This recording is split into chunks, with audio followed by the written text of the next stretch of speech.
we've run 2 match play championships, and the fans love match play. Head-to-head matches, 16 MPO, 16 FPO. Match play is going to be a good format for both of us, I think, just to showcase our skills and be aggressive. I can hope he plays bad and not feel bad about it. And vice versa.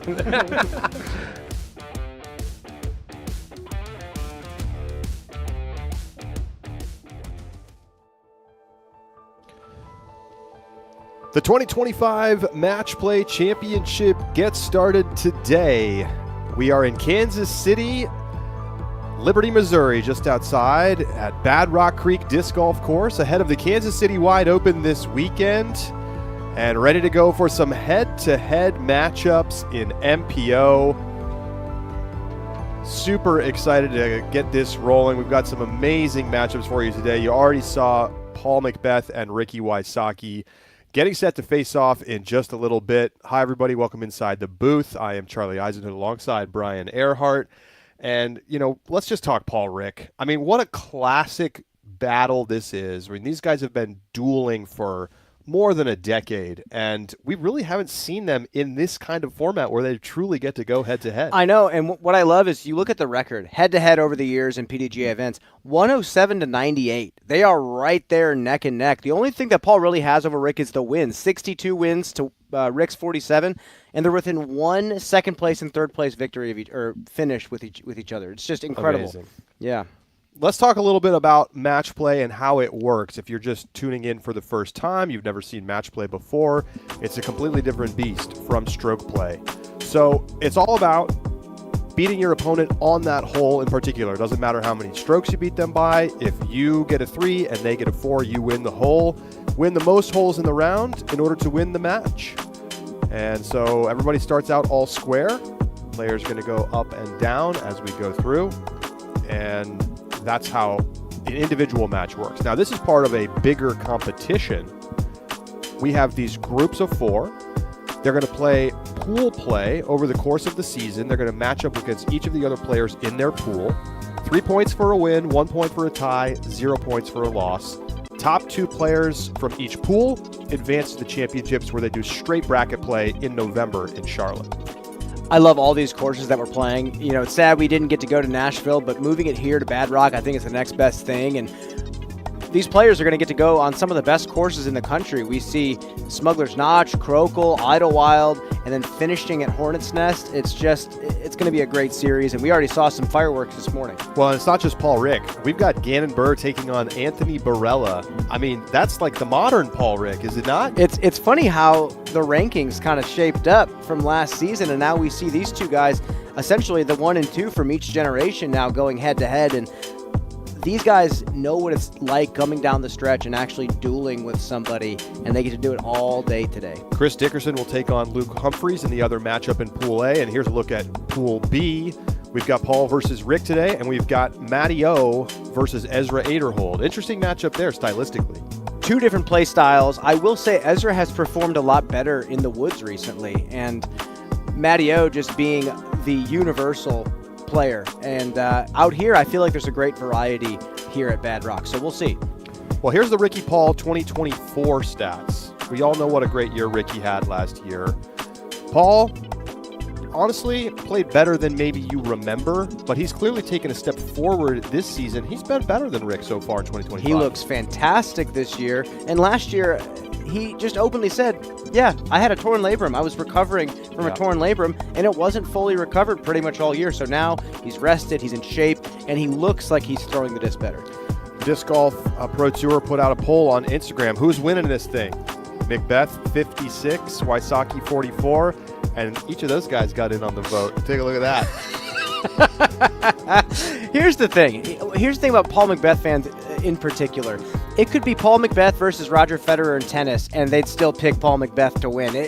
He's got a huge loyal fan base. Well, you remember this rivalry between McBeth and Ricky. I mean, it goes way back. And this is really the iconic quote. In the Los Angeles Times, McBeth was profiled, and he told the writer, and this was direct quote in the story, talking about Ricky Wysocki. If it's close, you can pretty much count him out. And you know what he did later that year? That was in February. Ricky took down Paul in the World Championships back-to-back years starting in 2016. The fire was ignited then, and it's still rolling now for Rick. And it's interesting, you know, they share a manufacturer sponsor now, and it's been a little bit more friendly in the last few months between those two, but I feel like when we see them out on the course today, we might see the fire really come back into their eyes. They created an entire new generation of golfers that were obsessed watching them every single weekend, and we see that now in Ricky and Gannon, or in AB and Gannon, but these guys are still playing at a high level. This is just fantastic. Well, we're getting ready to go down to the tee of hole number 1 here at Bad Rock Creek. A very interesting par 4 over water. It's eagleable. We even saw an ace in practice this week. Let's go down to the tee. Ladies and gentlemen, welcome to the 2025 match play event.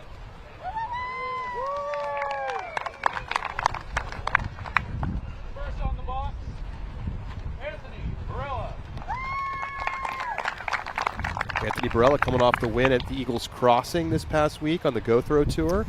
I just got word from Dixon that he might be going for the green right out the gate here. If you can throw this fast, the tailwind actually is okay. It actually can help you. It's about 30 feet downhill, over water. He's going. It's got to move a little bit more right. Let's see.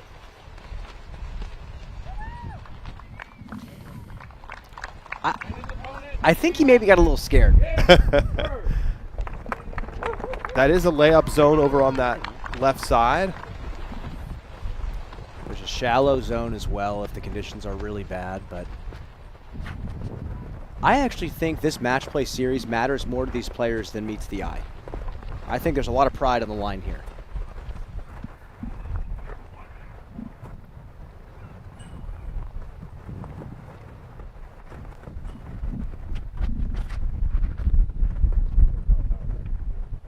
That's got some turn on it.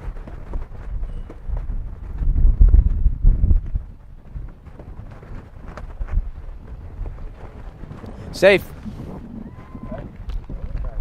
Going to be difficult to run a putt from there, but an easy pitch up.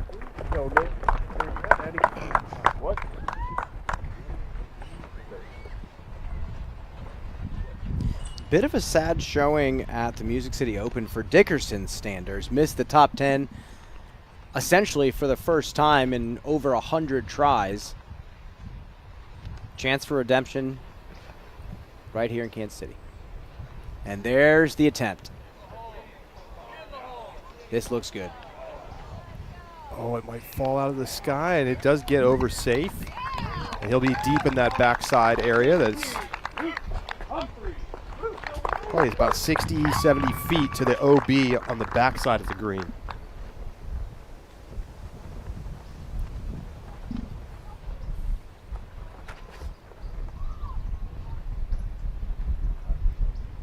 Yeah, Luke says, I'll take the 3 all day. I'll let you make the mistake. And that's got to sit. And he does get the yellow smiley face flag. That is, that's the green flag this weekend, folks, so rewire your brain. All right, we're going to send it down now to the third member of our broadcast team. Dixon Jowers is walking and talking with AB and Gannon. Dixon? So safe. It was safe the whole way. All right, boys. When you were doing your practice rounds, was this the kind of wind it was from this direction? We had one day with this wind, and we had, I think, 2 or 3 with straight headwind. Was that a layup, or was that going for it that just hyzered out early? I was just laying it up over there to the left. That's my second time throwing that nuke because I don't want to lose a good one in this hole, but ended up working. So do you change your strategy very much with this being match play instead of stroke play? Well, the strategy was I go safe, he goes aggressive and throws it in the water. But it was actually the opposite, so I don't even know what's going to happen today anymore. So will you go, is this all gas, no brakes sort of day, or is there a lot of strategy that you'll put into it? I mean, I'm just going to see what he's doing, and he's going to watch what I'm doing. We'll see what happens. I don't know. It's pretty windy. Can we get you guys to like leg wrestle or something afterwards if it's tied? I'm down. We're just going to make it as boring as possible. I'll do his bad leg. Yeah, my bad leg. Well, I think they're ready for the play here. Do you guys think that, like, does this mean more than a typical tour stop? Is this bragging rights, or is this just something to do as a practice round? It says more bragging rights. I know there's a pretty decent payout associated with it, but anything revolving in the Disc Golf Pro Tour, we're always going to try our hardest. Do you play much match play outside of this? I played the match play tournament like 2 years ago, and I did pretty well, so I love match play. It's fun. Well, all right, boys. We were looking forward to watching you guys have a great round. Thank you. All right, great stuff. So, AB going safe. Gannon going for it. Humphreys. We'll see plenty of this week, laying up to this left side. Does fall down the hill a little bit. He'll have that left for a 3.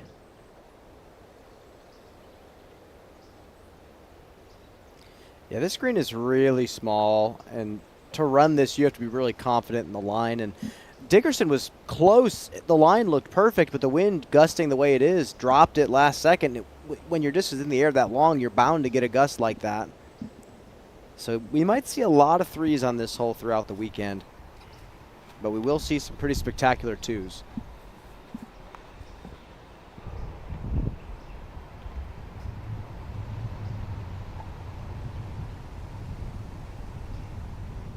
Pretty safe run. And Gannon's pretty deep, and there's some trees in the way a little bit, so I don't think it's a gimme, but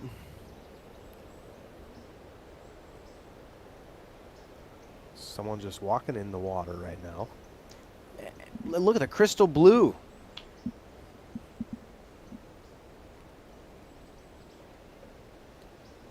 Looking for discs or looking for catfish? I don't know. I will say these waters were a little bit slimier in years past. I don't know what they've done to treat the water. It appears slime-free.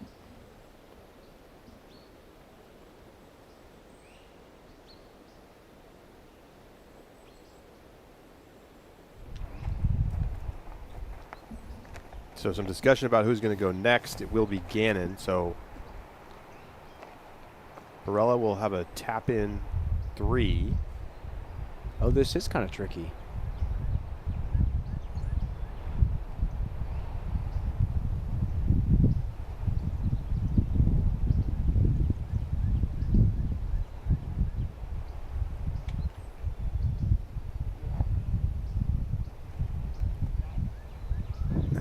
That sails by. It is going to be safe.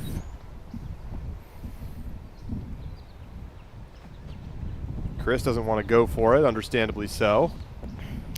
A little bit of a nervy start here. I know. That's the thing. I think it's really great that they've made the hole this length. It's just tempting enough. But if you fly the green, it doesn't mean you're going to stick. There's still OB long just outside circle 2. And Humphreys misses from circle 1. And it looks like he's going to lose this first hole to Chris Dickerson. Well, that's the beautiful thing about this format. You could have a couple of terrible holes and still win your match by numerous holes. So lots of time for redemption. Gannon, Chris, AB all tap in. So AB and Gannon stay all square. They tie the hole. Chris Dickerson gets the win after Luke Humphreys missed the putt. So he is 1 up through 1. Paul McBeth will take on Ricky Wysocki here in match play. He tees off in about 10 minutes. Take a quick break. Right back with you in round 1 of the Match Play Championships.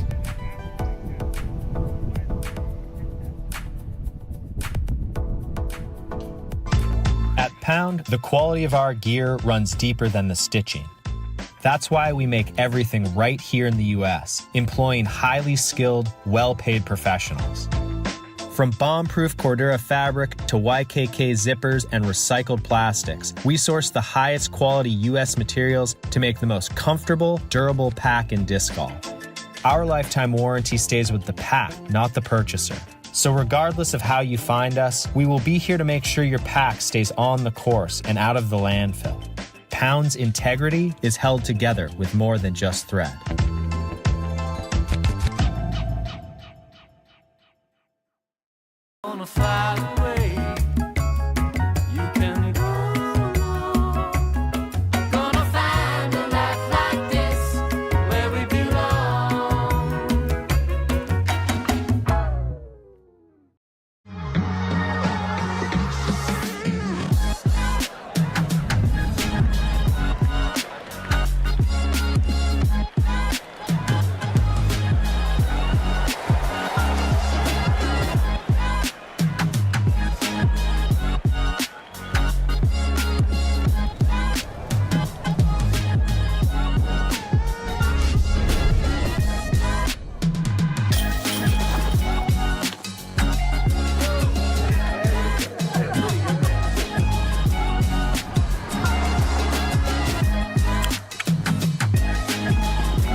I haven't owned an electric guitar ever, so now I'm like extra double soaked.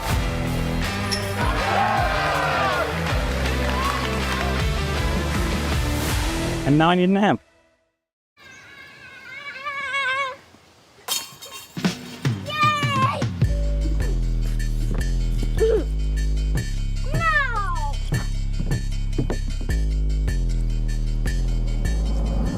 So the no way.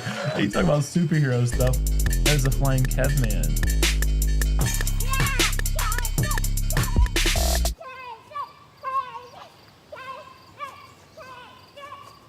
I knew Levi before Pound was a company. He wants it to be perfect. And I think he's the kind of guy that nothing's ever perfect. At this point, I don't think anyone's disputing that it's the best bag ever made. It's the most comfortable bag that I've ever worn. The most tough and well-built and long-lasting thing that I'd ever tried on. Discraft built for flight.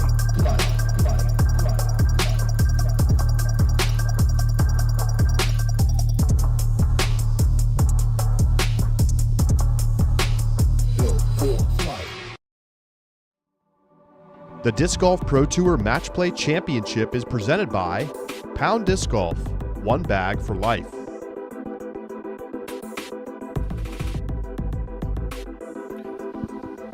Well, tune in tomorrow for the start of the 43rd Kansas City Wide Open presented by Grip EQ and Under Par. It's all live right here on the Disc Golf Network. Coverage begins 9 a.m. Central Time tomorrow morning for FPO round number 1. MPO in the afternoon, 2:30 p.m. Central Time, and we'll be with you all the way through Easter Sunday. Brand new stop on the Disc Golf Pro Tour. It's been a Silver Series event, it's been a Q Series event, and now here it is on the tour.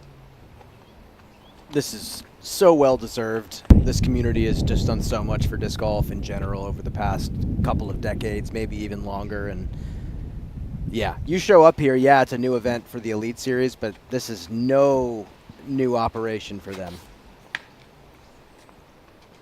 It's tough sledding for Luke Humphreys as he finds one of those pillars. It's not a Mando. Those are just blockers. It's not a Mando, and it's not an island anymore either. It's not a tiny sliver they have to land on, unlike the FPO. They have a lot more green space, but the green is built up still.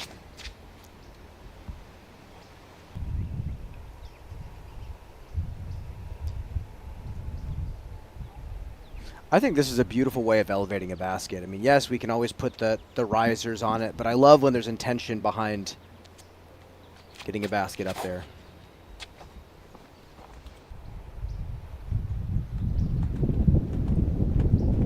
Again, skipping into the circle. So he and Barella will have putts for a 2. As we take a look at the odds for the Kansas City Wide Open, you can actually bet these odds now at various sports books and daily fantasy sites. Go to nxtbets.com/play DGPT. Gannon Burr is the heavy favorite this weekend.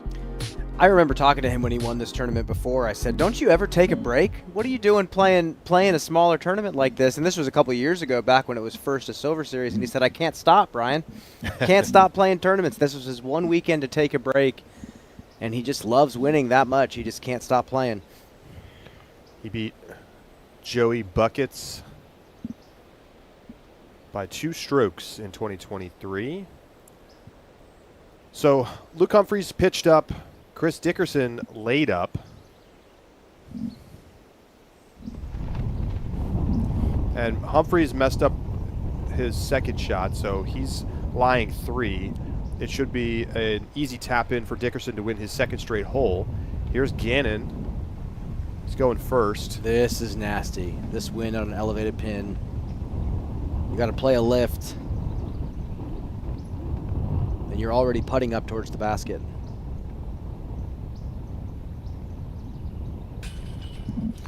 It's a great make from Gannon Burr. And that's going to be a theme all day today. We watched with the FPO this morning. You got to find yourself on the good side of the basket when the winds get up 20, 30 miles an hour.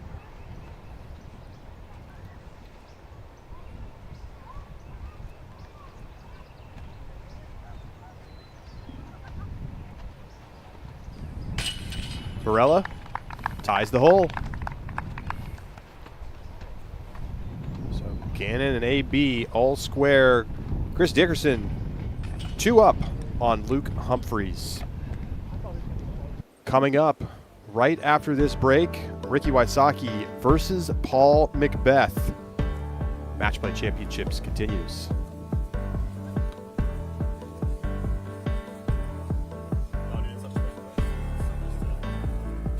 Some of my favorite discs in my bag are the A-Series discs. They're the ones I lean on to get close to the basket, and each of them have a consistent grip. So as you cycle through the series, you won't have to change the way that you hold the disc. These are torque-resistant discs that are more stable than the PA Series, provide a consistent fade at the end of the flight. The best way to find your flight is to get out and use these discs yourself.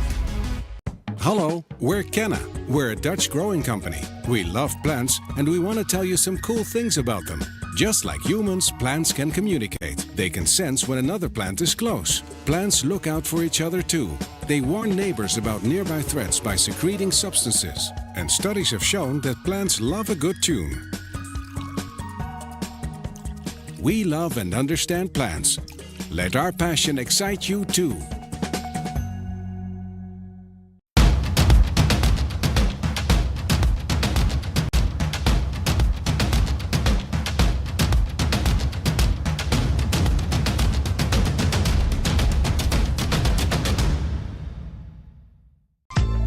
Pound, the quality of our gear runs deeper than the stitching. That's why we make everything right here in the US, employing highly skilled, well-paid professionals. From bomb-proof Cordura fabric to YKK zippers and recycled plastics, we source the highest quality US materials to make the most comfortable, durable pack in disc golf. Our lifetime warranty stays with the pack, not the purchaser. So regardless of how you find us, we will be here to make sure your pack stays on the course and out of the landfill. Pound's integrity is held together with more than just thread.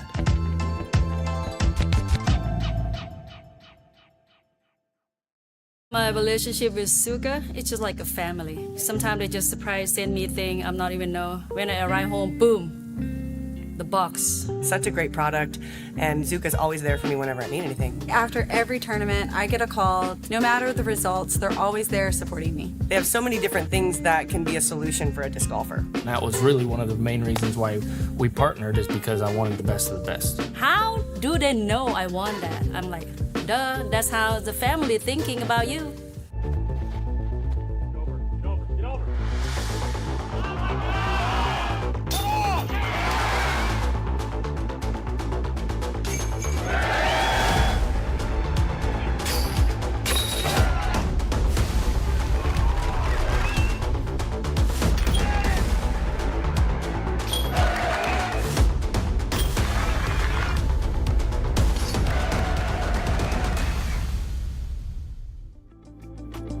Well, you don't have to wait for the World Championships for a flavor of European disc golf. The President's Cup is coming to Stockton, California on April 30th. USA versus Europe. It's been historically held at the European Open, but now it's been taken over by the PDGA, so we'll get it at the Champions Cup this year, Brian. It's going to be exciting. I think this is probably the best year that we've ever had for Europe to take a victory down, and I think on a course like Swenson Park, I think anything can happen out there. Yeah, the level we've seen from Kristen Latt and Silva Sarnen and Nicholas Antila, I mean, Europe looking stronger than they ever have. And if you want to watch it live, you can get a free month. Just use code USAVEurope, and you get a free month of the Disc Golf Network if you're joining us on YouTube today. And hey, you can watch Kansas City Wide Open all weekend. Barella, clean out of the gap on 3. Yeah, going sidearm here. I wonder if this is wind dependent. But they're both in solid positions. That's a long shot to the pin from there. Well, it's time to head back over to hole number 1. We've got our second 2 pairings ready to go. Ricky Wysocki versus Paul McBeth, and Matty O taking on Ezra Aderhold.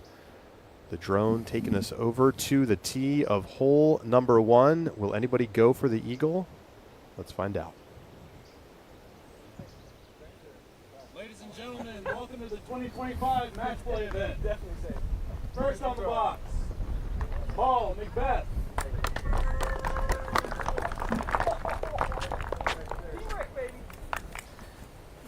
I don't think a lot of people would have in their bingo card. Paul McBeth throws head-to-head match play tee shot with Ricky Wysocki force.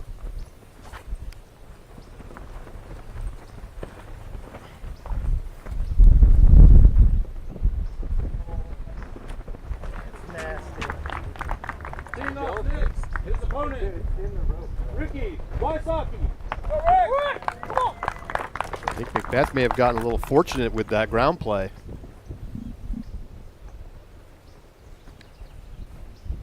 What's Ricky going to do?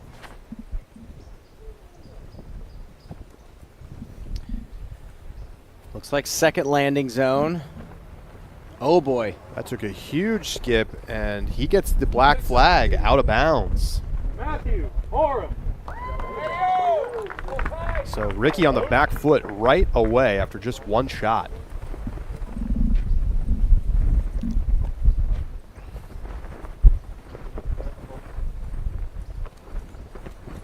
This is going to be interesting. There's a few places where Ezra's distance is really going to be an advantage, but it's not all over this place. He's going to have to capitalize when he can.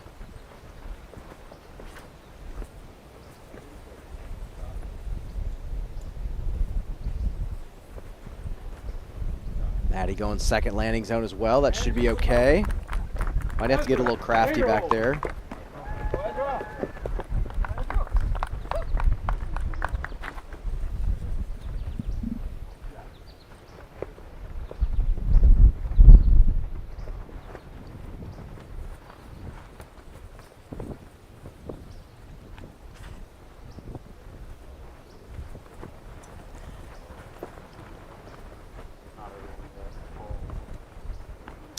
That's a putt. That is a putt on the weak side of the basket. Smashes it about 600 feet. It's about 30-foot downhill tee shot. Ricky will go to the drop zone after going OB off the tee shot. We go back over to the third. It's a long second shot, about 400 feet.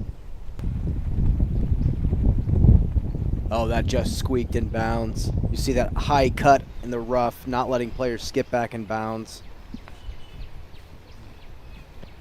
And Gannon going sidearm just continues to show off some of the sneakier forehand distance out there right now. It's a long ways away.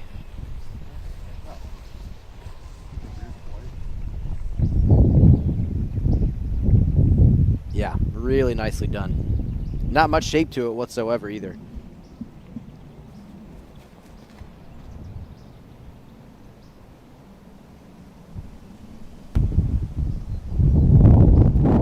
Dickerson inside the circle, be putting back into the headwind. That's not going to be fun. There's Ricky from the drop zone. 260 into the pin. And certainly no gimme from there. Putting back towards the water. McBeth, if he can put it right under the basket, we'll have an easy win here on the first.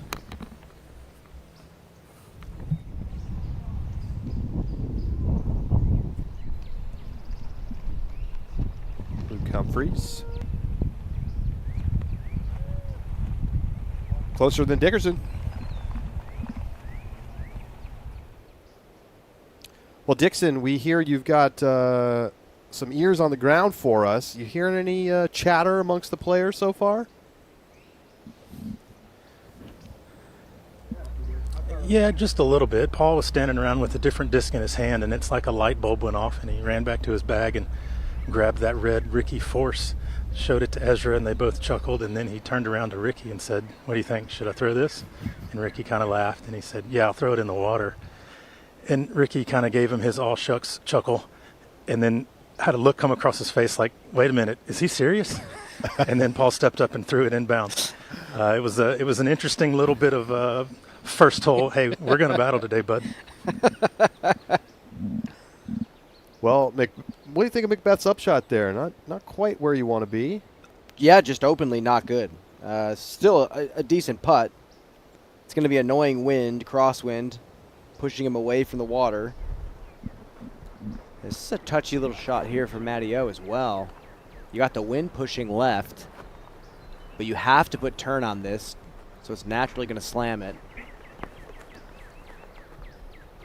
You got to put a little height. Definitely got to put a good snap on it. That's so good. That branch helped him quite a bit. That dropped that thing straight down onto the green. Barella, long look for birdie. Way past. Maybe thought he would get a little more drop from the tailwinds. That was a moment ago. Here's his comebacker for the 4.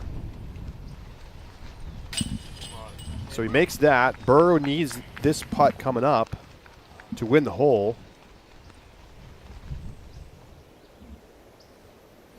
We'll come back to that in just a moment. Back to the first.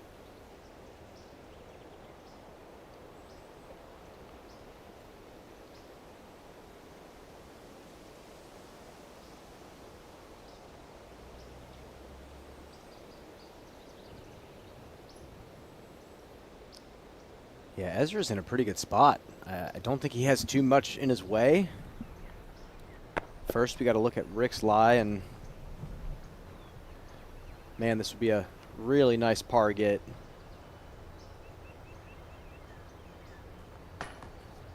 And with that miss, it's going to make things easy for McBeth.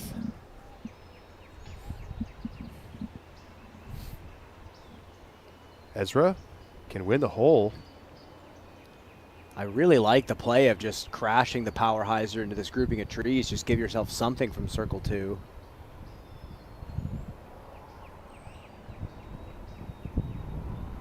Ooh. Would have been a great get. I've heard a lot of chatter about players running this hole for ace. Calvin Longquist actually acing it in practice. Calvin Heimberg skipping off the tray during the practice round. That's on camera on the Jomez Pro channel.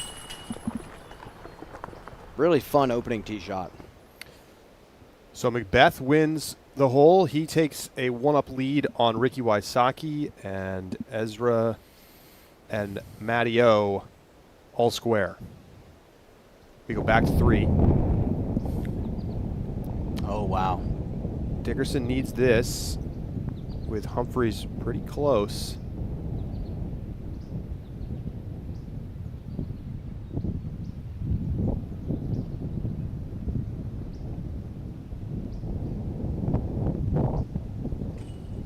Oh, and it splashes out. So Luke Humphreys now will have to putt into the headwind, but can claw a hole back here.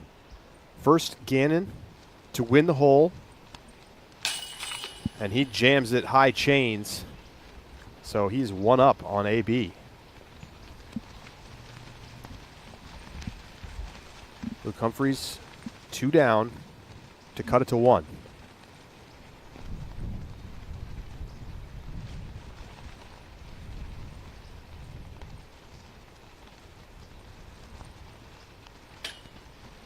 Oh my goodness. Not going to happen. And he sails well past. You see how firm the releases are for AB and Gannon. If you don't have the confidence in this wind right now, it's going to be tough to putt. So Dickerson and Humphreys did go on to make those putts. So Humphreys gets the comebacker and Dickerson still 2 up. Matty O, first tee on hole 2.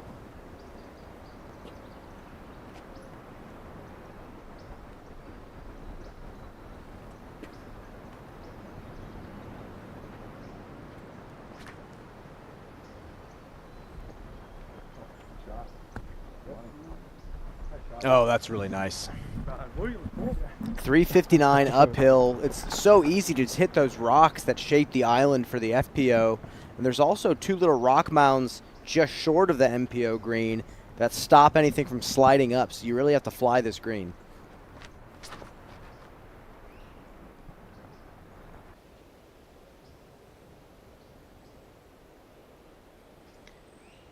Yeah, way short. And if you have any sort of headwind off this tee, it's a big shot to get up to the basket.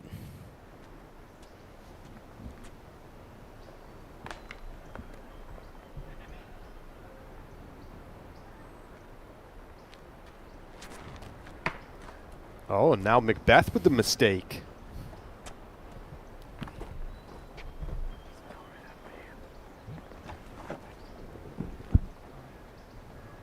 Can Ricky take advantage?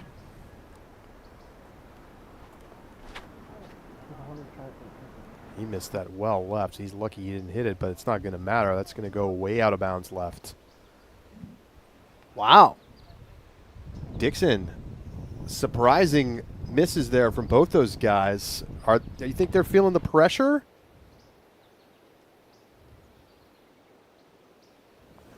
Well, I know Paul is trying to apply it, that's for sure. After Ricky missed his putt for the 4 on hole 1, Paul was trying to get his attention to see if he could just pick up his 20-footer, and Ricky wouldn't look at him. And so when it was time for Paul to go, he said, "Do you want me to finish out?" Ricky said, "Yeah," and he goes, "Okay," and kind of looked at Ricky as he laid up. So Paul is in fine match play form so far this morning or this afternoon. Ricky, after the big opening right there by Paul, looks like he kind of overjuiced it there, thinking I need to get this hole back. So I am really looking forward to the mental game that's going to go along with throwing frisbees out here today. I just got to say it. When Paul wants to be a hater, he can be a hater, and he gets petty with it. And, yeah, this is just the beginning. I can't believe it. He told the LA Times that Ricky chokes.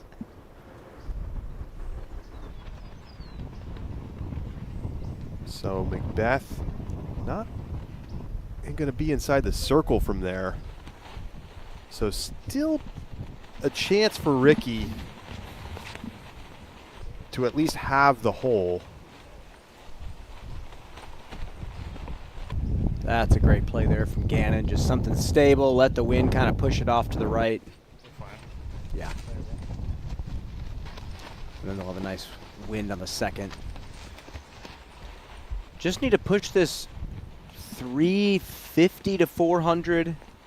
939 par 4. Second shot's pretty downhill. I believe this is a putter from AB.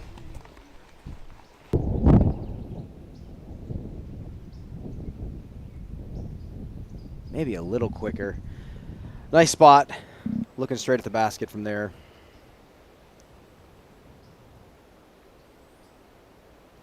Ezra was short, so pitches up.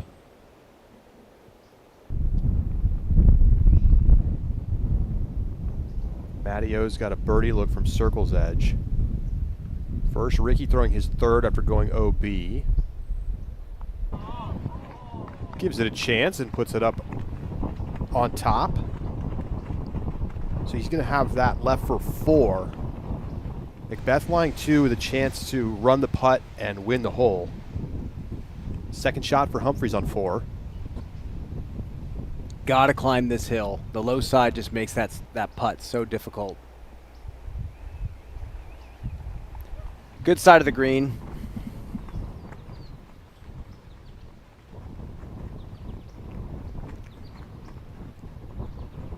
To win the hole. He's going to lay it up. Not sure he loved the layup.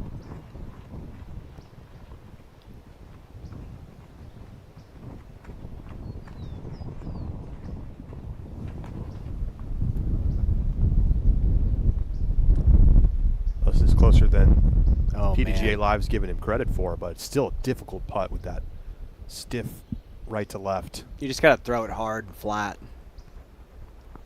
Yeah. And he's in. He wins the hole and is 1 up.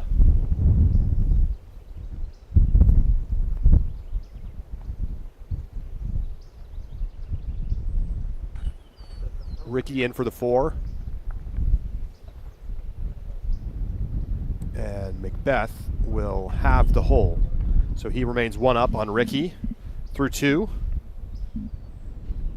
Ezra will just pick up. We go back over to the 4th.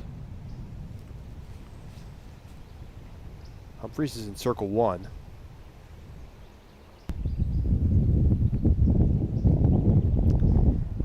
That is not the fun side of the green. If you're going to touch the rocks, you'd rather be shallow. Looks like a tail cross to the left here.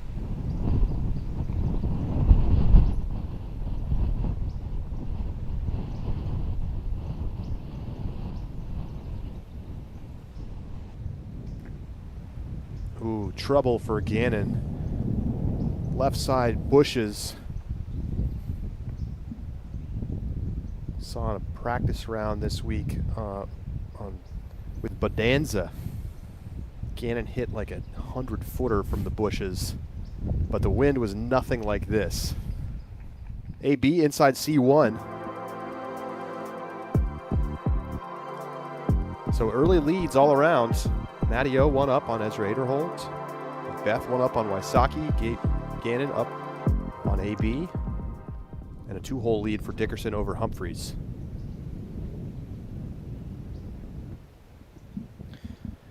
There is a benefit to getting to the high side of the hole. You're not going to have to throw uphill towards the basket. OB kind of pinches. That's why you see a lot of these guys just going with the forehand, trying to push the far OB. But that is just chunked. That's short. Long looks for both of these guys. It's going to be about 400 feet to the pin.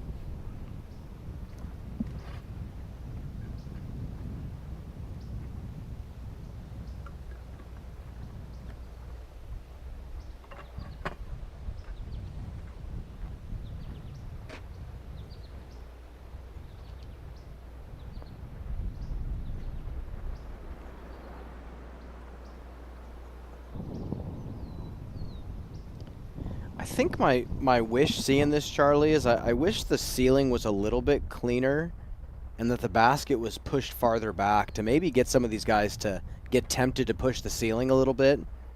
Maybe flip something up and ride it left. And advantage Matty O. That was just a pulled shot for Ezra.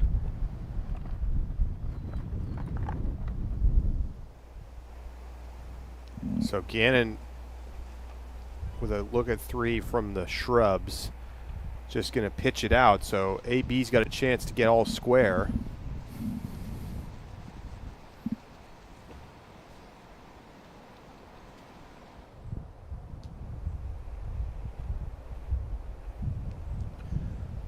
Humphreys is inside of Dickerson here, but Chris bounces it home. Got it. Great make for Chris Dickerson. Take a look at Luke's reaction to the putt.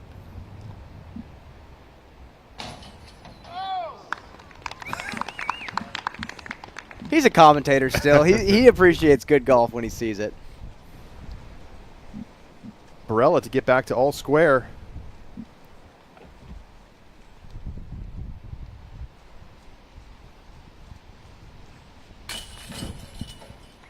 Nicely played by AB, and we're back level.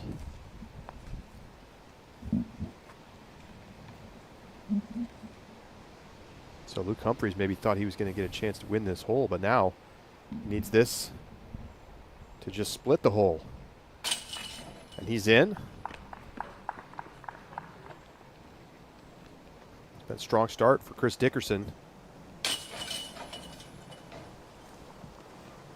Gannon just getting in a little extra practice. All right, back to the third moment ago.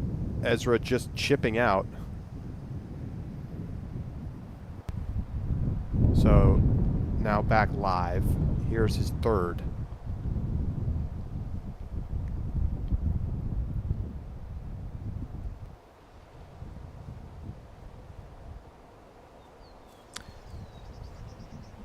Out of bounds. Gets the black pirate flag, and that's probably it for him after 2 mistakes now on the hole.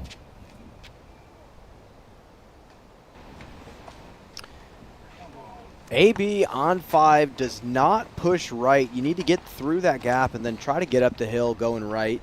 You get a better view at the rest of the fairway.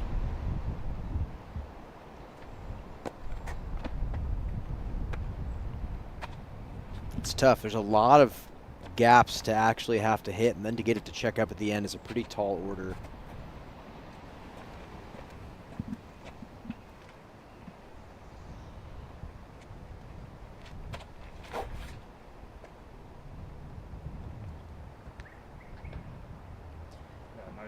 Yeah, same mistake for Gannon. They're both going to have some really tough shots to the green from there. So for Matty O, just needs to avoid mistakes. And there's the mistake. I believe that's pirate flag. And I don't think that ever crossed back in safe on the far side. He's going to have another similar shot coming up. McBeth calling for that to get down. Oh, did he get the bounce? Wow, he did. Oh, wow. A little world champ love off the bushes back onto the good side of the line.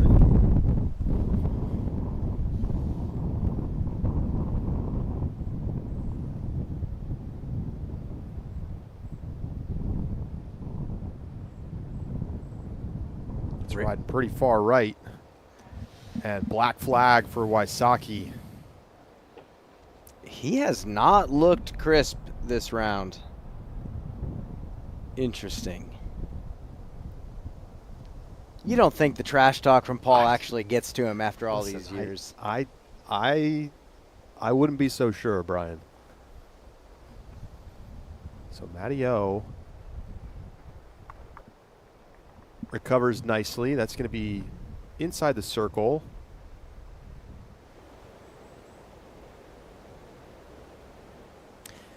Want to throw it down to Dixon. Dixon, we were just talking about Paul and Rick and how Rick just doesn't look crisp right now. Does he appear rattled this early in the match?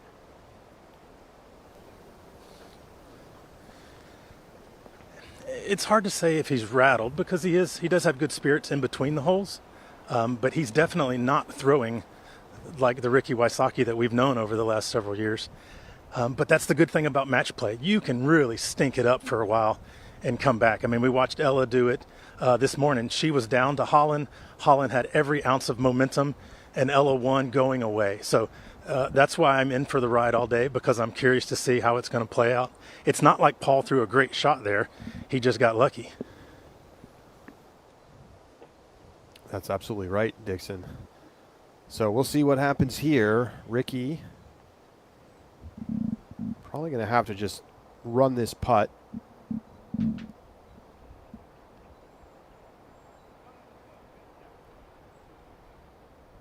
This will be for a 4. McBeth putting for a 3. Man, what a make this would be.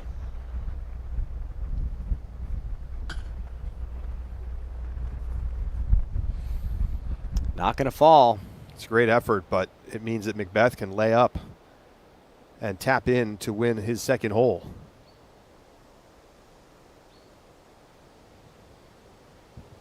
Just like Holland this morning, just like Dixon was saying, he's just defrosting right now. He's a little cold to start.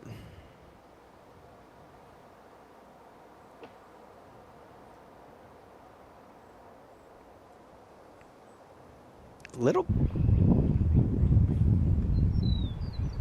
bit of work left for Paul. So interesting decision there from McBeth not to just pitch it up. Tried to jam the putt, maybe some psychological games. These guys are too good to lay up from that distance. That's just, I think it's a pride thing. Unless there was some big money on the line. Matteo putting for bogey from 24 feet, so Aderholt likely needs this. Oh, another great make from Aderholt. His putt has looked fantastic all season long.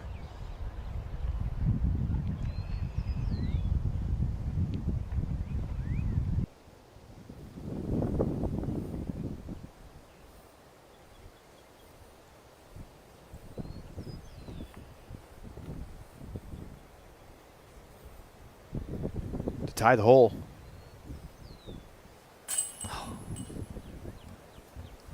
Opens the door.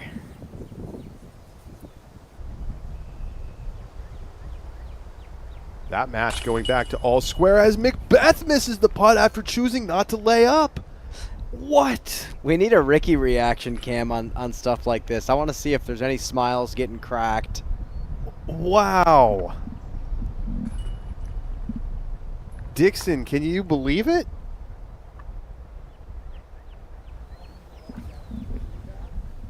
No. I was going to ask Paul after he made his short putt why he didn't lay that up, but now I'm going to avoid that question. Well.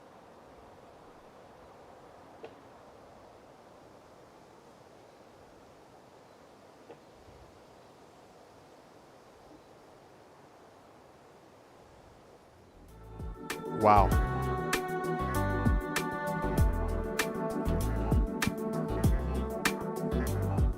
I've been waiting for this matchup for a long time, Charlie. I think this has just been bubbling up for quite some time.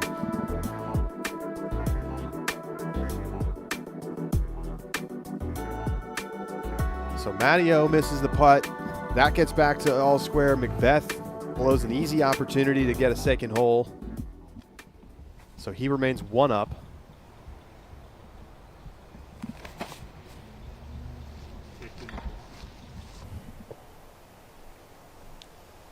Okay. That's going to be an up and down for a 4. Dickerson from tough footing. You're throwing up a hill. The ceiling is low. It really benefits you to blast that tee shot and get high. Dickerson going into the water, opening up an opportunity here for Humphreys.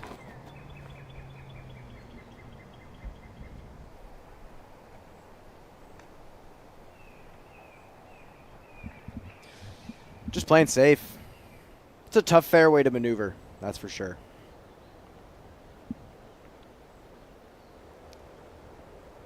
Bad Rock Creek showing some teeth today with the wind up.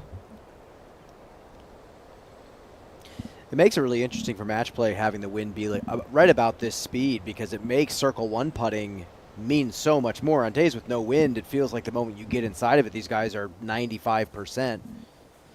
But now they got to focus a little bit more on their approach shots. They got to put a lot more intention into what they do.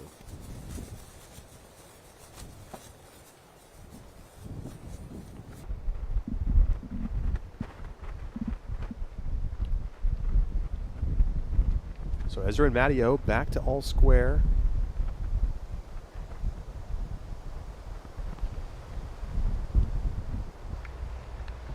The wind is letting these drivers fly in these really nice floaty lines.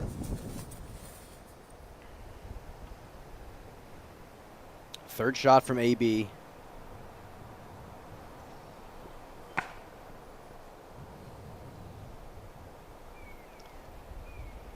Nice little bridge skip. He's got a little bit left for par.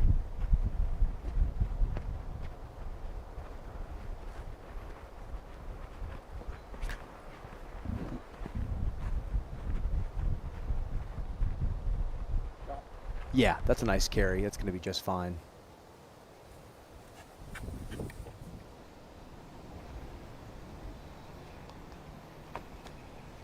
This is to win. And he still has a little bit left. Looks like a pretty protected green.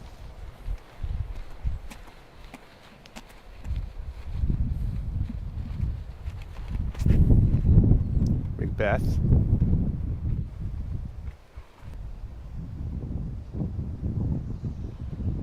Ah, that's definitely subpar.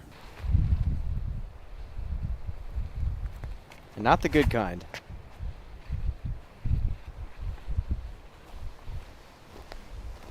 Yeah, subpar, maybe a word you can't use on it. I actually just had that realization now. Yeah. Ricky, all business out there right now, that's for sure. Dickerson just went out of bounds. This is his 4th.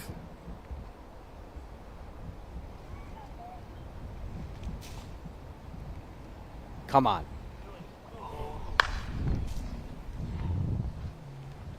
From this angle, it looked like the basket was a hologram. That was running right for it.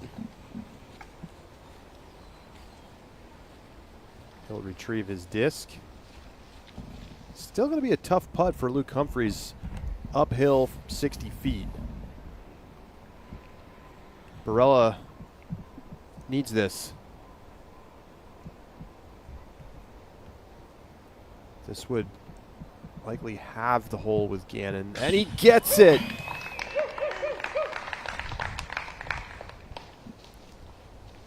Let's roll this back on the Zuka replay. It's such a scary green to run. You hit the tray coming in on hyzer, and it's 80-20% that you're rolling down the hill. This was just gorgeous.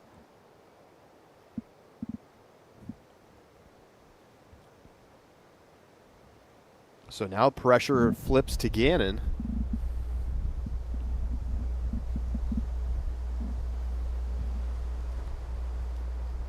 Ah, little slip from Paul. Doesn't look bad.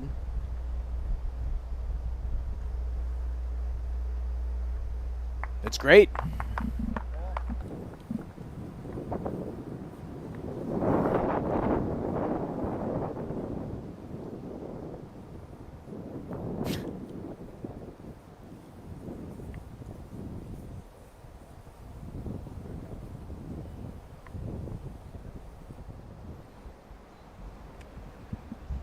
Gannon needs this to tie the hole.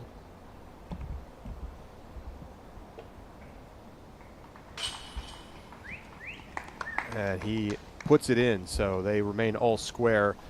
Luke Humphreys laid up, and he's going to just have a tap-in par. So he will win the hole, get one back, and he'll be one down to Dickerson.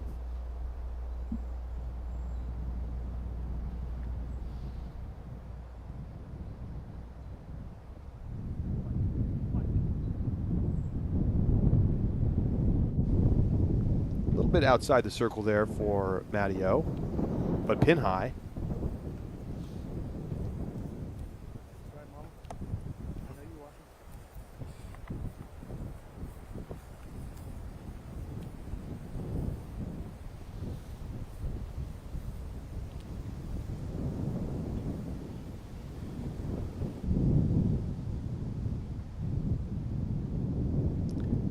This is prime positioning for Ezra. About 350.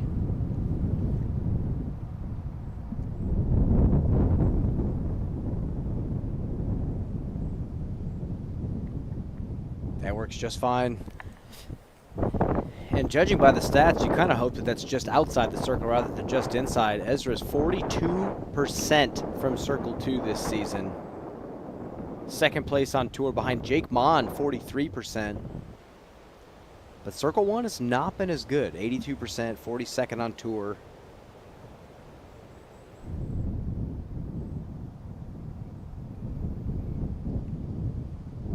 What a risky play from Rick. This might pay off. Did that bounce Circle off the 2. tree? We heard something. We heard something. pushed him just enough to get a full flight. I'm not sure if that was an early release or not, but look at this.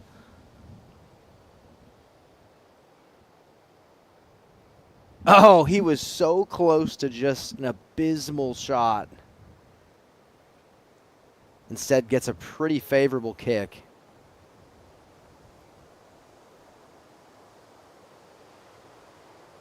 Let's send it down to Dixon.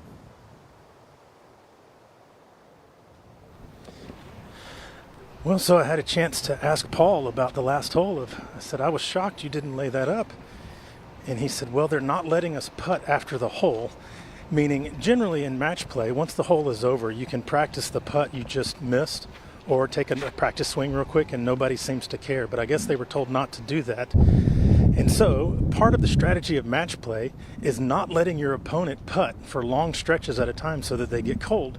And so he said, I didn't know when I was going to get to putt again, so I wanted to practice my swing.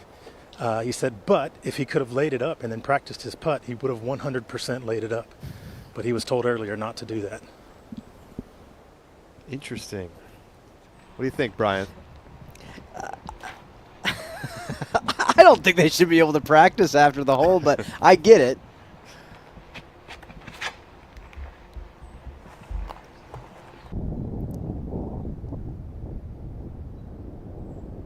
Oh, that's a beautiful drive from Gannon. That's perfect positioning. Yeah, how narrow would you say that landing zone is? Pretty narrow. What a shot from Rick! Wow. Are you kidding me? Bouncing off the tree, full flight, deep in the basket, spinner right to the heart. Take another look. Elevated basket, tail cross. The Rick spin putt resurgence has been one of my favorite evolutions in his game. It is so nasty when it's on. So now McBeth has some extra pressure on his birdie putt. First we got Orum.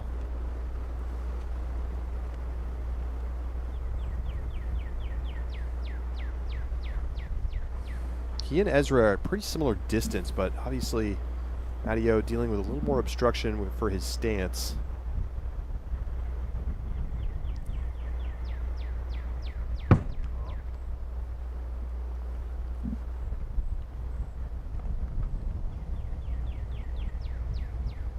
To win the hole. Just to go one up. 32-footer.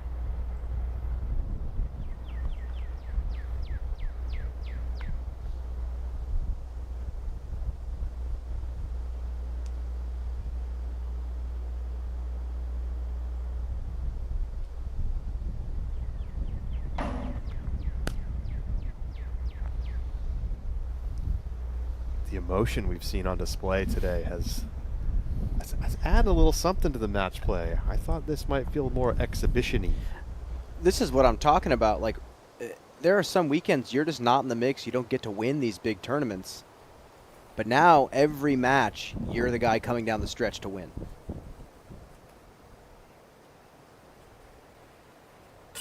McBeth sticks it and ties the hole.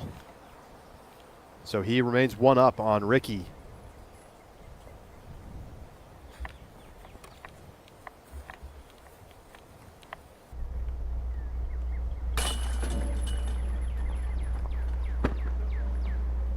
Couple par tap-ins for Matteo and Ezra.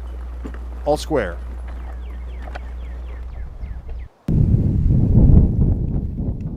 Look at that. It clips the tree, Brian. Oh, man. A little minor redirect. It gets to there, and then he buries the putt. Oh, it's just a thing of beauty. It was under the cage for so long. Look at that. Just over the lip. If I'm not mistaken, that's how Rick used to putt all the time as a kid. So he kind of brought back this childhood spin putt as a really powerful weapon. Now he has pretty much any putt you could possibly ask for.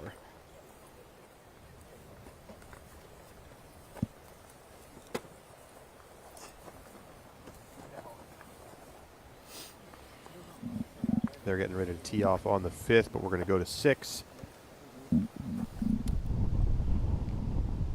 Second shot's coming up. there's a lane. It's a tough shot, though, for Humphreys.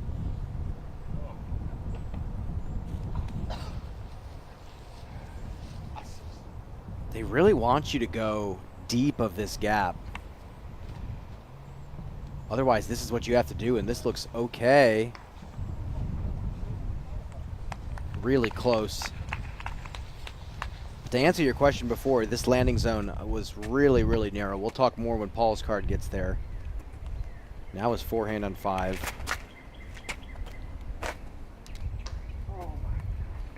Somehow still finishes. That was a weird reaction off that tree.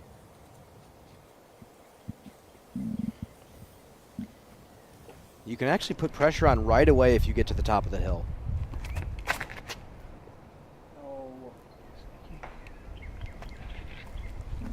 That's not going to happen.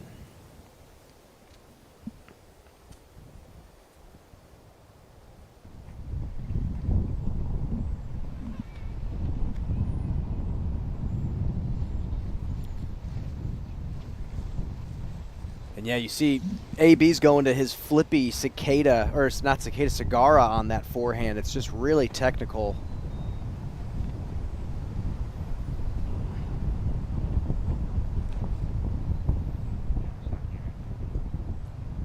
This looks good from Gannon. Gets to the edge of the circle. So advantage Gannon Burr. That's the 5th.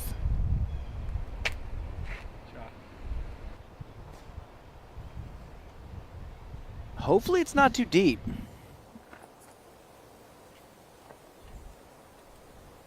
It's just solid to be up there. There's not really a ton you can do with a backhand unless you really throw a laser beam.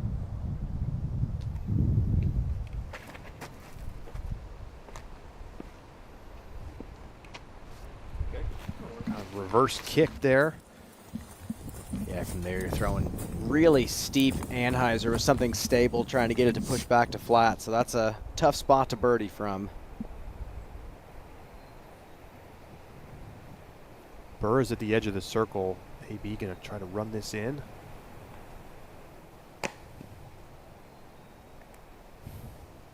So Gannon will have a 30-footer to win the hole.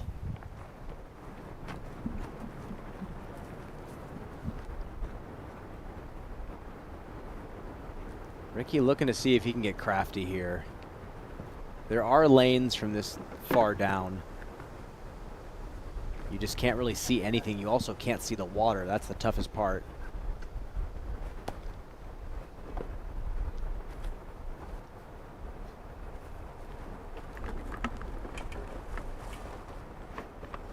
Oh, he's going backhand.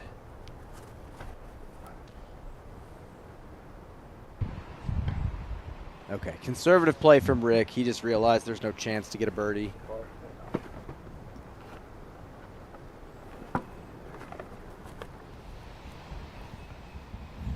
All right, back to the green of the 6th. Chris Dickerson can win the hole with a make here.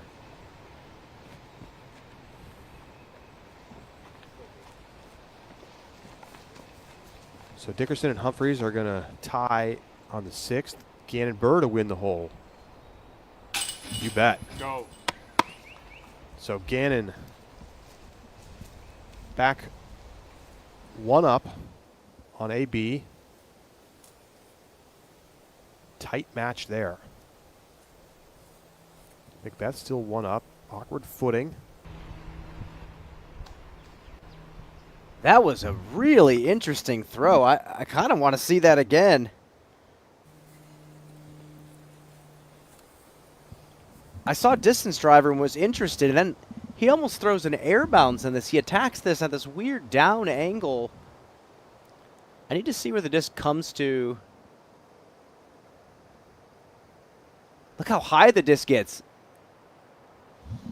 It's like he's playing Frisbee on the beach with this. Yeah. That's crazy. That's a 12-speed driver he's throwing that with. Throwing a little air bounce hyzer here. Wow, that is so interesting.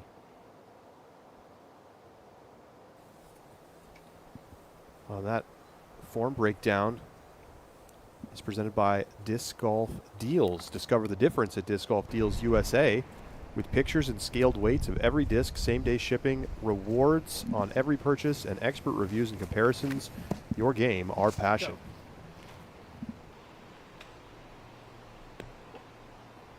Okay. Circle 2 for Maddie. It's kind of in that bread and butter range for him. Both of these guys just incredible from shallow C2. Ezra so far getting the better of him in that category. And he did not go too deep.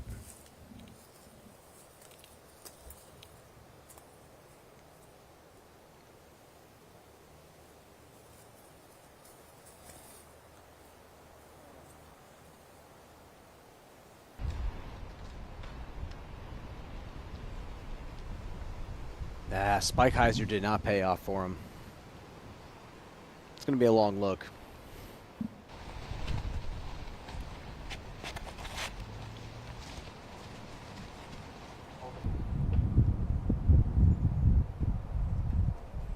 Very nice from Gannon.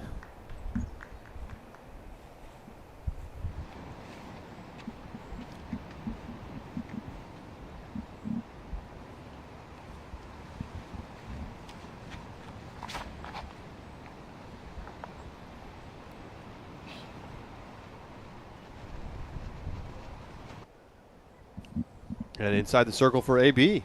I'm just really loving how this course draws out technicality, power, every skill challenged here.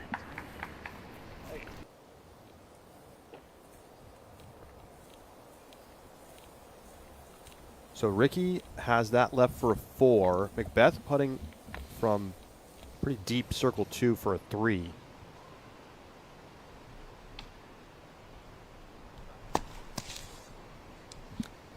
Gave it a little run, just a bit.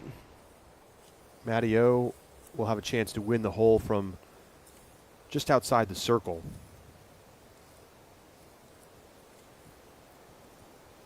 To win the hole. Uphill, 60-footer. Off chains for McBeth. Take another look.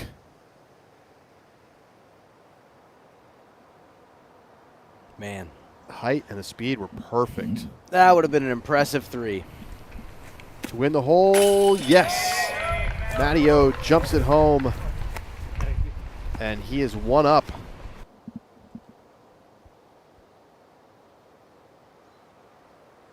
There's nothing to even break down in this slow-mo. He's just made this type of putt thousands of times.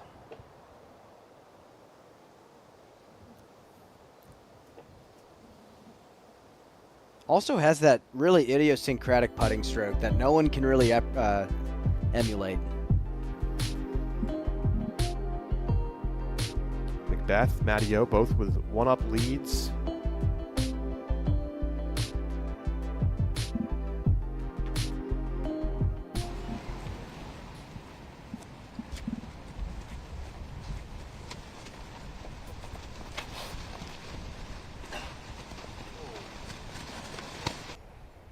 Couple kicks for Humphreys.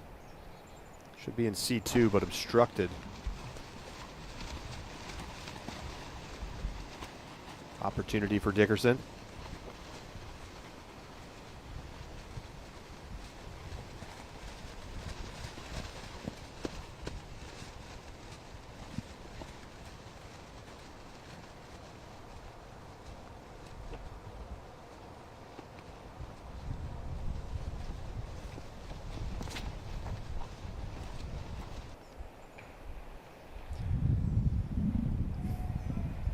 Right pole for Dickerson, left push for Humphreys. Dixon, how's the wind here for the players teeing off?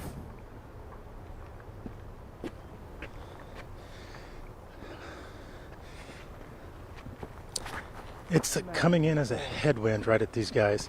Maybe a little bit off their right shoulder. Matty O smartly keeping it low and actually under the hill that he's throwing up. So the wind's generally just going right over the top. He's a little bit short of his ideal landing area, but he can make something happen from right there. The problem is, and Paul pointed this out to me, that something's weird about these woods, that you have to take wind reads in the woods here, whereas that's not very typical.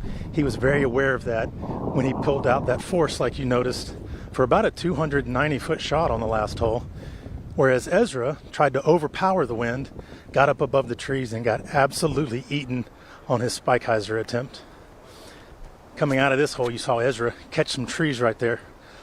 Paul trying to do the same thing, gets a bounce and lands in the very skinny landing area. That'll be some opportunity for some creativity. That's kind of what I love about this hole, that skinny area. We saw the FPO go and flex forehand up that gap, but it is really tight. MPO are never trying to go there. They're trying to play a little deep of this gap, play back. It's not even 90 degrees. It's almost like a candy cane. And Rick's in an okay spot. You kind of wish you were a bit more left.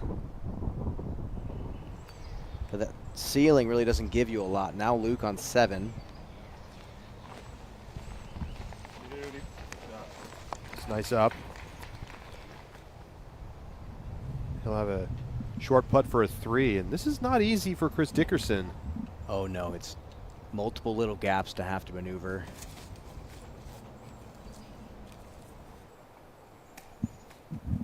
He's going to have a circle's edge putt. Yeah. Probably about as good as you can do from there. Yeah, I think you're tempted a lot to go for the bullseye, but he's just playing for a 20-footer. Dannenberg's at 15 feet. Barella for the 2. He's in.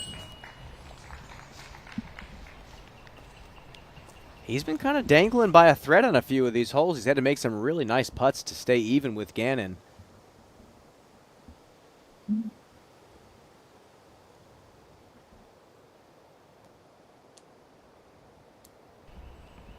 So Dickerson now for the 3. Luke Humphreys is at 5 feet.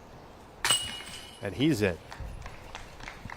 So some long C1 putts going in for Barella and Dickerson. Gannon to tie the hole with AB.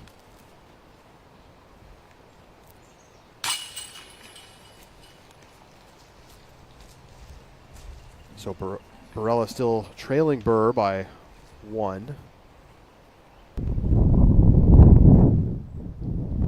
Dickerson stays 1 up on Humphreys.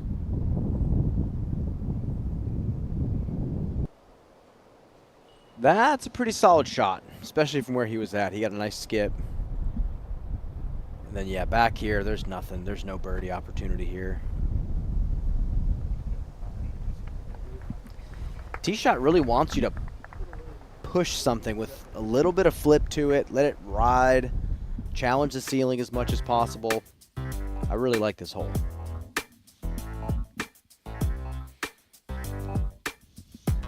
Well, it's been some back and forth.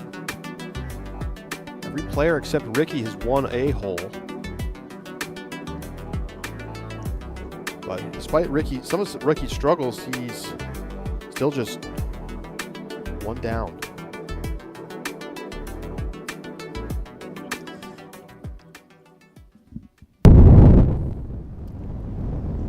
Oh, this is a tough second shot from back here. Yeah. Late C2, maybe even just outside that.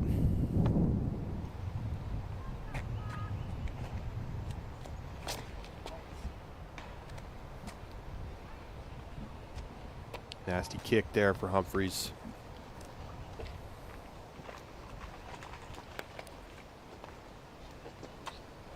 Such beautiful stonework out here on this property. They've put so much time and money into making this place suitable for a pro tour, and I'm just really glad to see all the work being put in here.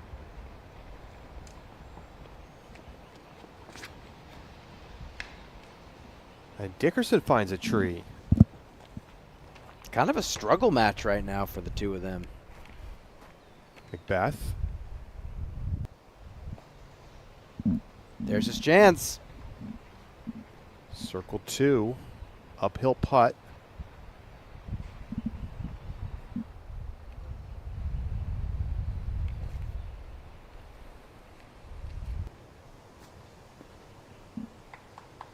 That was Ezra's third.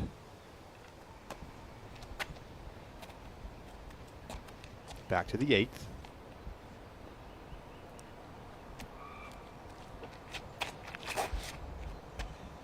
Nice, Garen.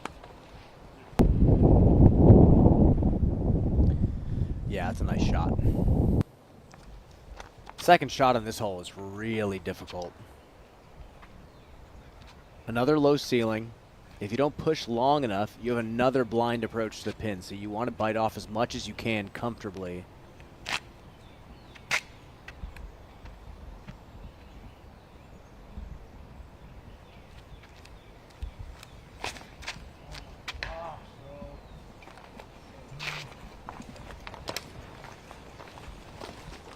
Well.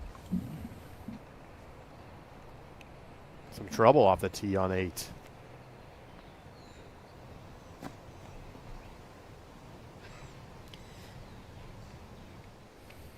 Orum left with a tap in for par.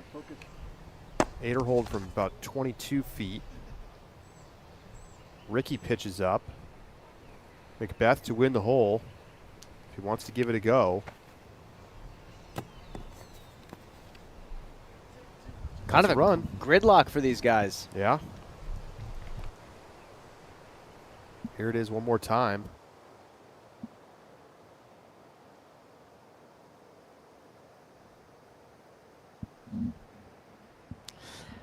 This is personal, Charlie.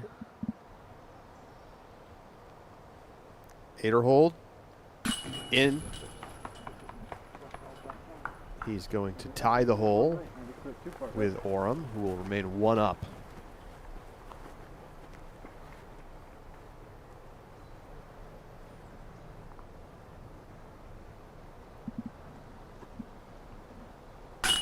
Ricky in for his 4.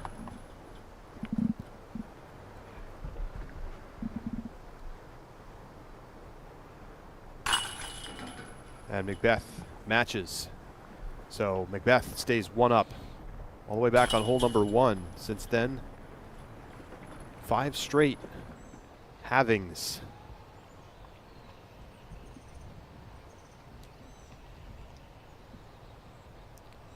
This is a bread and butter scramble shot for Chris. He's one of the best here.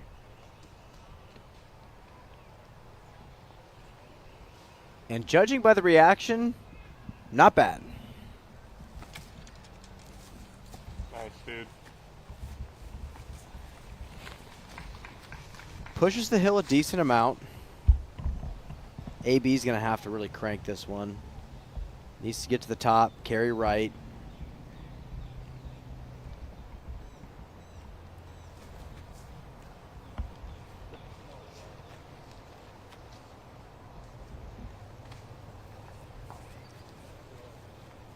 Interesting. You would have thought he was going to go a little bit more aggressive on that and softed it, and I believe he's out of bounds. Indeed, Brian. EB, OB. So it should be an easy hole win for Gannon.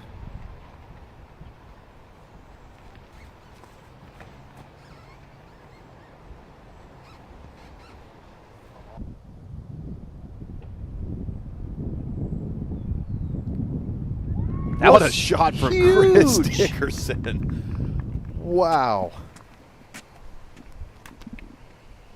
That's what I thought AB was going to do from that standstill. Maybe not that close.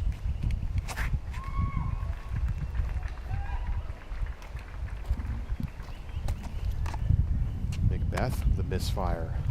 Can Ricky take advantage?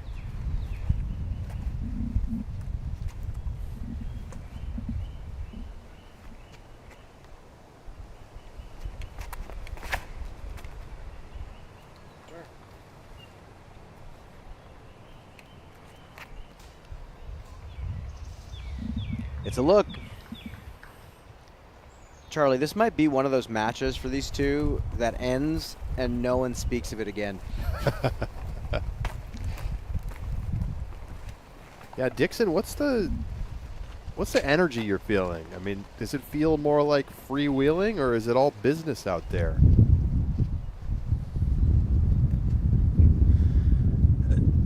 They were kind of goofing around for the first little bit, but they have gotten into it now. And after about hole 4, you can tell everybody wants to win this competition. There's a lot more fist pumping. There's a lot more thinking about shots. There's a lot more strategy going on. Last hole, for instance, nothing really happened, but all sorts of stuff happened. For a hole that went push, there was a lot of pieces being moved on the board, and these guys are into it, and they do not like giving up advantage. Matty O just gave us the Karate Kid special. That was unbelievable. That was such a beautiful technical line.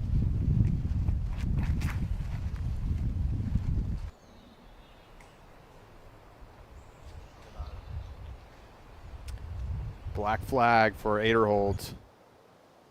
Take another look at the shot from Orum. Gave us the karate kick at the end. Holds it the entire flight, essentially.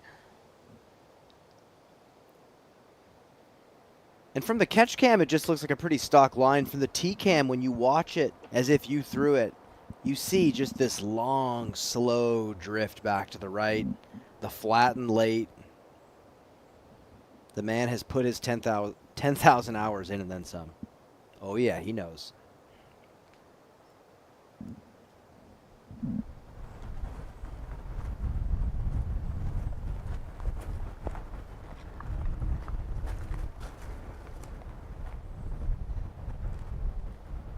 Ricky's putting for 2 from about 55.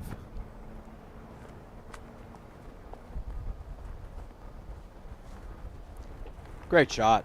Really nice shot from that position. Stabled up a little bit. Now Gannon's second. Just needs to avoid going out of bounds.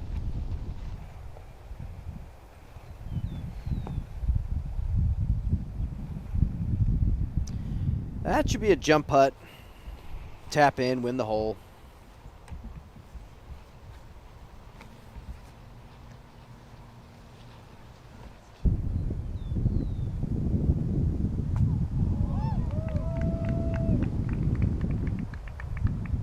That's a park job.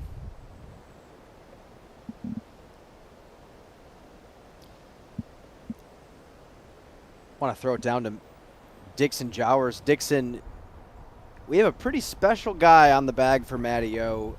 Local legend. Can you tell us a little bit more about Pete? Yeah, Matty drafted the best caddy you could probably have here from Kansas City, Pete Cashin. He has been the godfather of Kansas City disc golf since the early 80s. Talking to him before the round, he said that there are currently 70 courses in the 30-mile radius from the center of Kansas City. And there are some classic courses that people all over the country have heard of, like Waterworks and Rosedale and Down Under. And then there's a bunch of new courses like Bad Rock that's really put the work in, Black Hoof. I mean, there are courses scattered abroad. I live an hour and a half away, and I cannot keep up with the new courses out here. And Pete has had to hand in a lot of those things. Not only that, when most pros come to town, there's a place for them to stay in his house. Pete's just a great man, well-loved by everybody in Kansas City disc golf. Well, Pete Cashin would like what he saw right there from Ricky Wysocki. To win the hole, Ricky buries it. He saw a little bit of weakness from Paul and said, okay, let's bring it back to all square. And Orum is in. He wins the hole, knocking it down, wins it by a couple strokes. So he goes 2 up now on Aderhold. All square in the McBeth Wysocki match.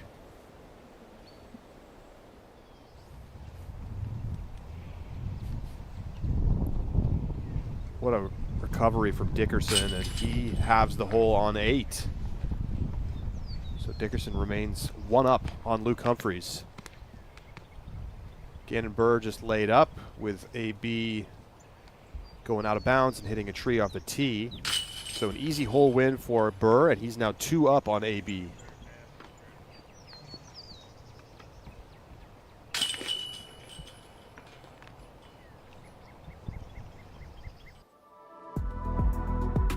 All right, Brian. We're gonna have a chance to chat about this all when we get back.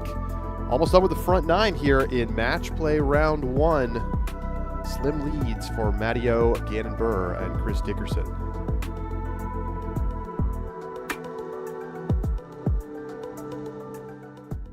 It's Simon's throw, 2 behind our leader. Driving pro tip. That's a sick roll. Birdie. 1 down, 1 to go. And it just started raining. Test of strategy, timing, and karma. Do you have what it takes? Order your game today. In the last 2 years, the Power Disc Golf Academy has helped over 12,000 disc golfers improve their game. Our program has proven time and time again to increase our members' performance and ratings. With over 250 video tutorials taught by the world's best players, it's easy to see why our academy is so trusted. To celebrate, we're running an anniversary sale of 60% off the first year of your subscription. Visit powerdga.com and use promo code 2YEAR to join today. At Pound, the quality of our gear runs deeper than the stitching. That's why we design and build everything right here in the US. We source the highest quality US materials to make the most comfortable and durable pack in disc golf.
Gannon Burr teeing off on the 9th.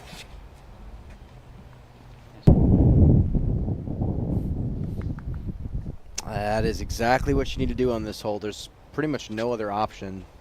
Forehand helps you keep it low, throw something over stable.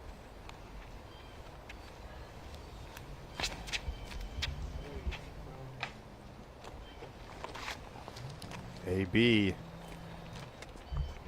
is going to find himself potentially down 3 going into the back 9.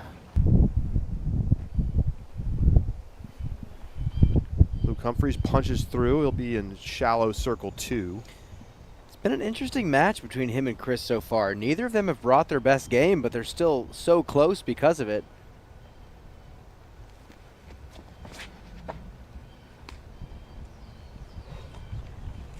Oh, and Chris sneaks through the canopy. He's right there inside circle 1.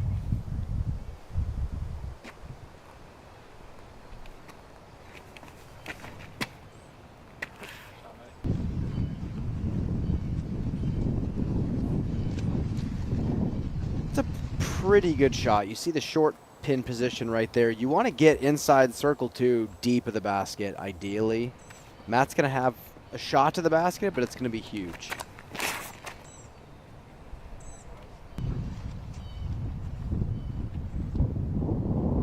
I like that a lot better. It's a little bit less severe slope. Barella needs to run this and put it in the basket. And it's not going to happen. So Gannon from about 6 feet is going to win another hole.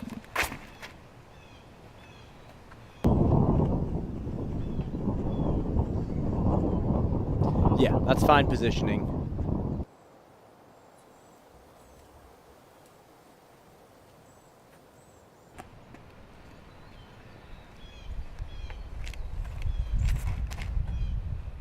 That looks short. Oh, no. Chance for Rick to take the lead right here.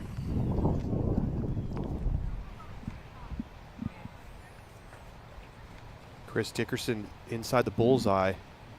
Humphreys needs this.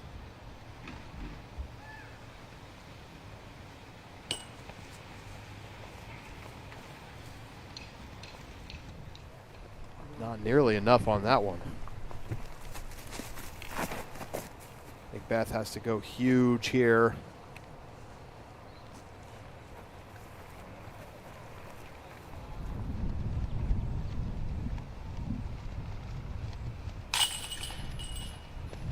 Dickerson wins the hole. He's now 2 up on Luke Humphreys, heading to the back. And an easy hole win there for Burr, who's now 3 up.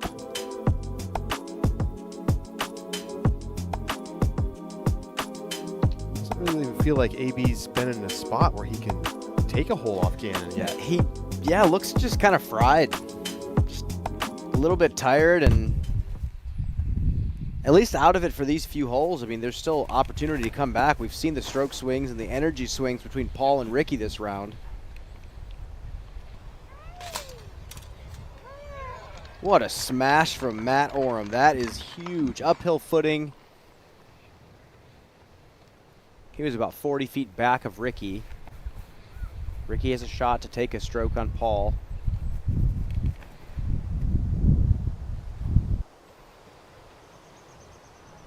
And that's going to do it. That's a drop in.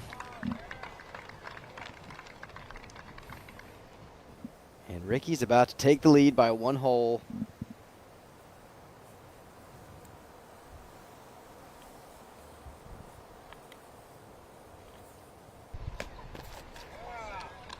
Ezra inside the circle.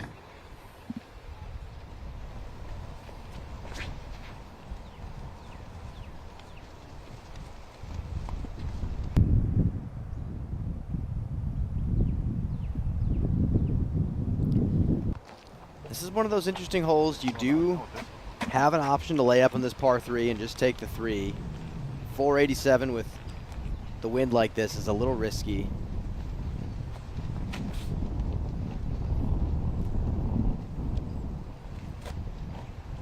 Yeah, even Luke not even trying for it.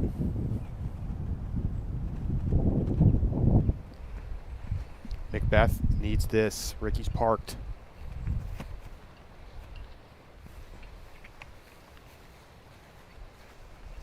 So Ricky is going to take the lead over Paul McBeth.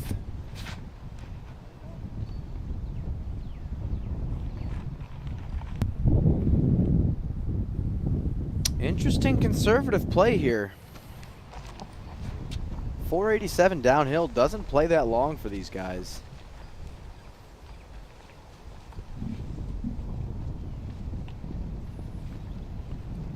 I think AB knows he's got to force the issue.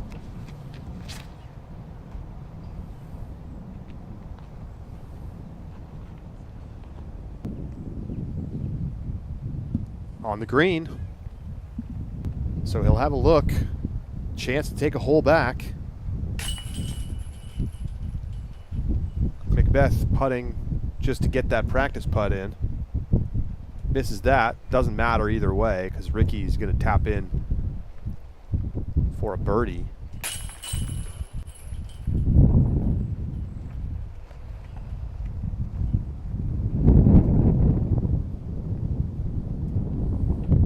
So Paul picks up his putter, picks up Ricky's putter.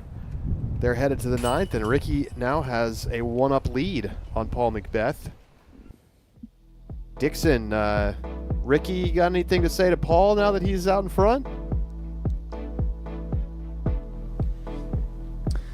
Well, Paul had that uphill 70-footer to push the hole, and when he missed, Ricky said, "You'll pick me up?" Paul kind of gave him a look and then walked up to the green. Ricky never got within 75 feet of the basket. Now trouble for Ricky on the 9th. You know, I see a rough shot for Rick, but that reminds me of when you get paired with kind of the old timer at your doubles league and you throw a downhill hole, they're waiting up top, like, oh, you'll get it, you'll make this putt, I don't need to come down there.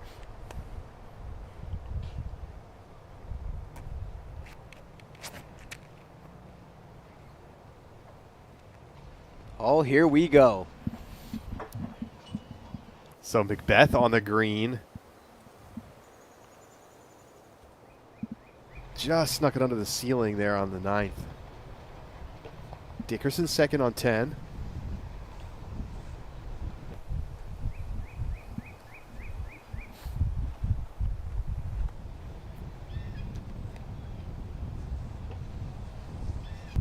Oh, lackluster. Tester for Humphreys.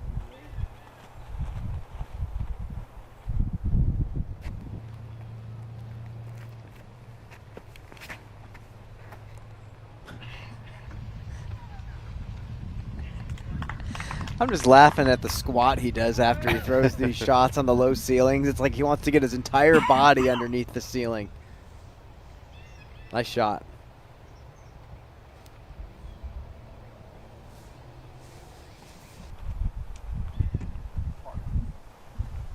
So Gannon will have an easy 3, but AB has a putt if he wants to run it to win the hole.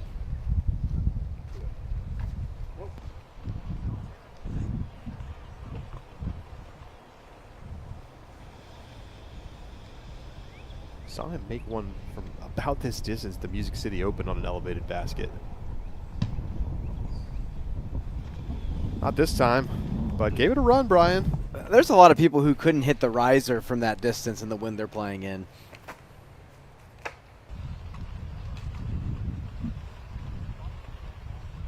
Are we going to see Paul lay up this time? I was just thinking the same thing. He might not want to show weakness to Ricky, though. He just missed from C1 on the previous hole from maybe 15 to 20 feet. Ezra off the cage.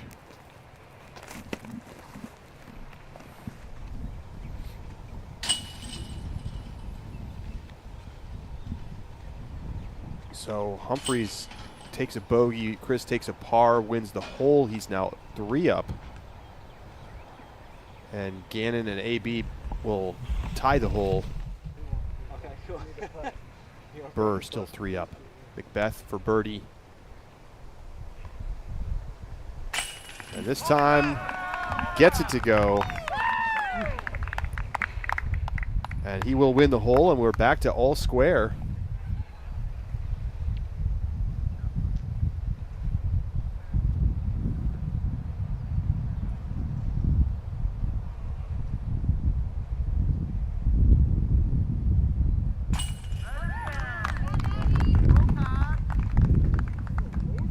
So Matty O knocks it down to win the hole. He's 3 up on 8er holds.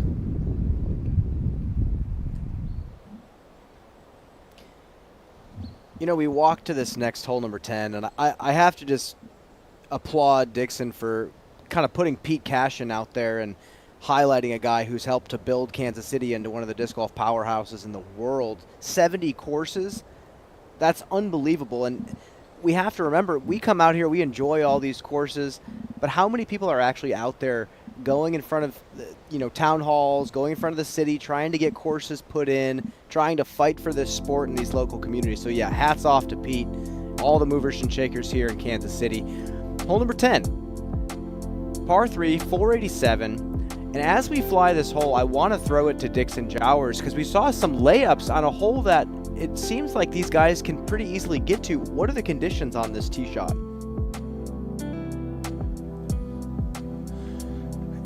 Yeah, it's a pretty solid left to right headwind.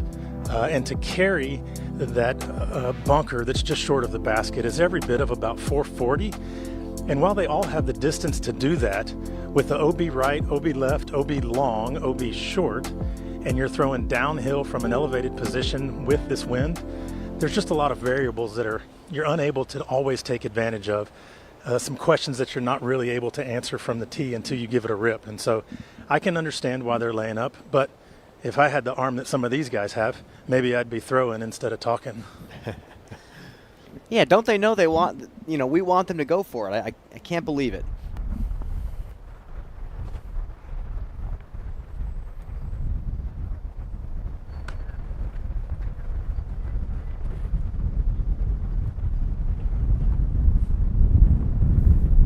That's a big driver in Mattio's hand. And it might not be for long.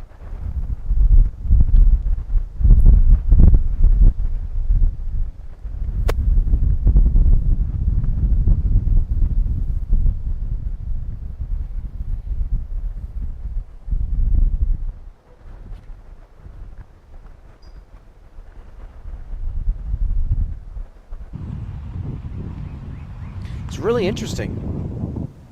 You're not going to see a lot of score separation on this one with the way it's playing with the wind. I'd love to see Ezra try to get aggressive here.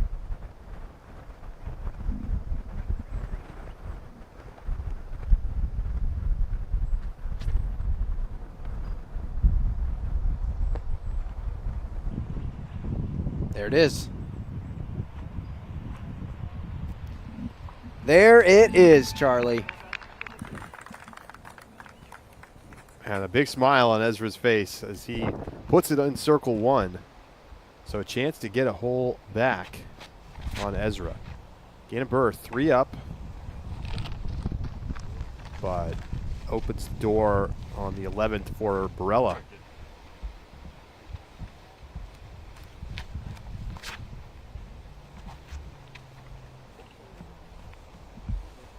And that is the line. If it settles, it does. I think he's going to be shocked he's outside the circle. That was some interesting ground play there.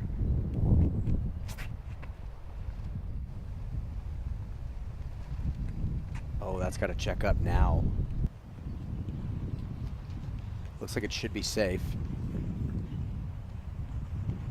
And he does get the smiley face flag.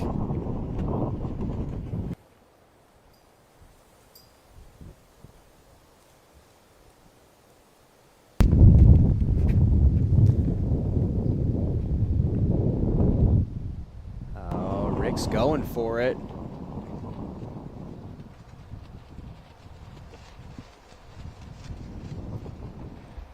We'll have to see if that's good. Luke Humphreys went out of bounds off the tee on the 11th, but he puts it in for 3. It is so difficult to swing a putter outside of the chains of the basket and let a crosswind blow you back in. That is ridiculous. This camera angle does not even do it justice. That is insane. That almost looks like it caught on the far right-hand edge, coming back in almost perpendicular. You have no choice but to let Mother Nature push you back into the basket. There's no way you can keep that putt on line. So Dickerson was thinking he might be able to just lay up and win this hole. Now he's going to have to make this putt, and he's not even going to try it. What a make from Humphreys. Just goes to show you how scary the wind is that Luke was putting in.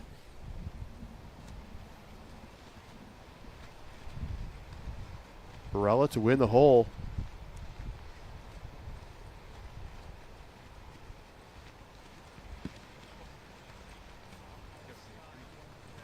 Talking to himself. Gannon scary wind here wind on the second shot, so this to have the hole and remain 3 up.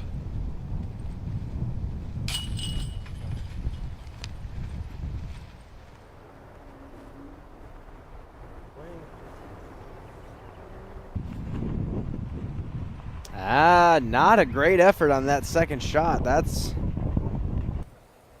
still some work left. Maybe just outside the circle. We might see another hot putt for Matteo.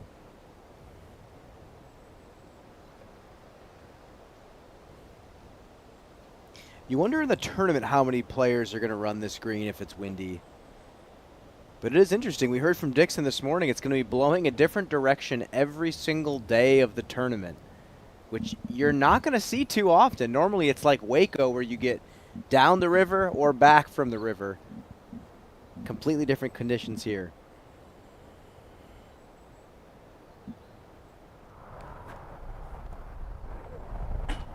Ricky off the flag.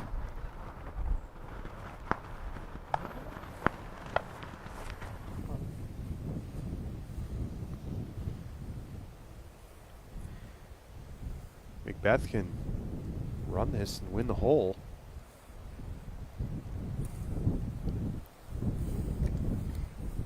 It was a very technical run. That wind is tough to putt in. You kind of have to float it. You don't want it to get sent off into oblivion.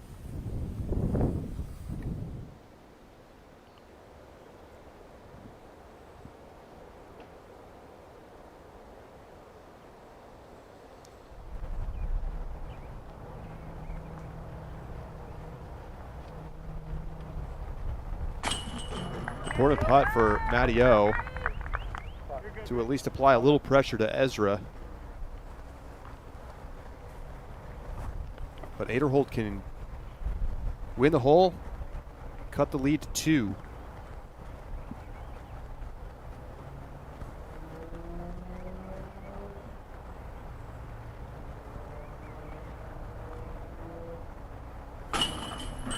So it's a hole win for Ezra, his first since the 3rd. Matty O 2 up now on Aderholt. As they tap in, we're going to take a quick break here. Pool play round 1 at the Match Play Championships.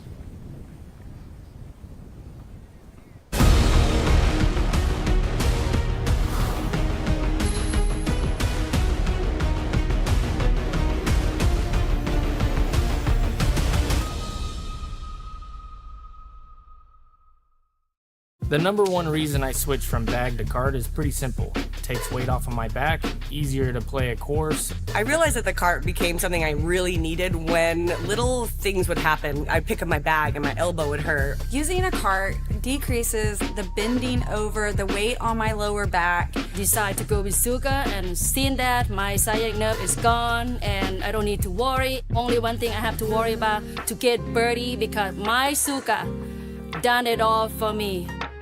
At Pound, the quality of our gear runs deeper than the stitching. That's why we design and build everything right here in the US. We source the highest quality US materials to make the most comfortable and durable pack in disc golf. The Gannon Mando. They had to put this in here on hole 12. You remember what he did? Oh, I was right there in the booth when he did it. That is hilarious. For those who were not watching that tournament, tell us exactly what Well, he did. he went sideways off the tee and blew a giant Anheuser over the green of another hole, and they had to put a Mando up there midway through the tournament. Now you have to play this gap up the middle. And I think that's probably the better move, but this was just a fun moment. I'm going to call that the Gando for the rest of this weekend. Let's flash back. Here's what he did. There was no Mando in place to start out in 2023, and this is the shot that he threw. And some people made a stink about them putting a Mando up midway through the tournament, but again, he's flying over 2 different greens. Yeah, it was a safety question. It was for sure a safety question, but he was able to just go bing, bing, bing, get up to the green and tap in.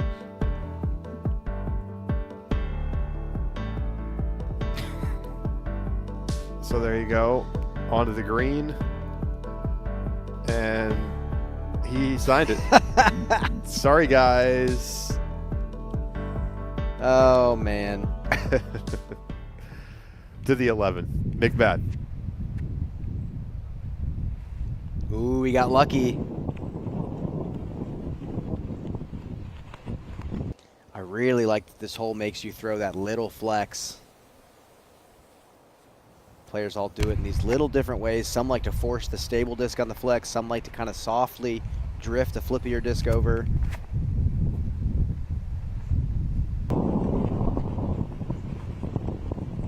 That's nicely done by Rick.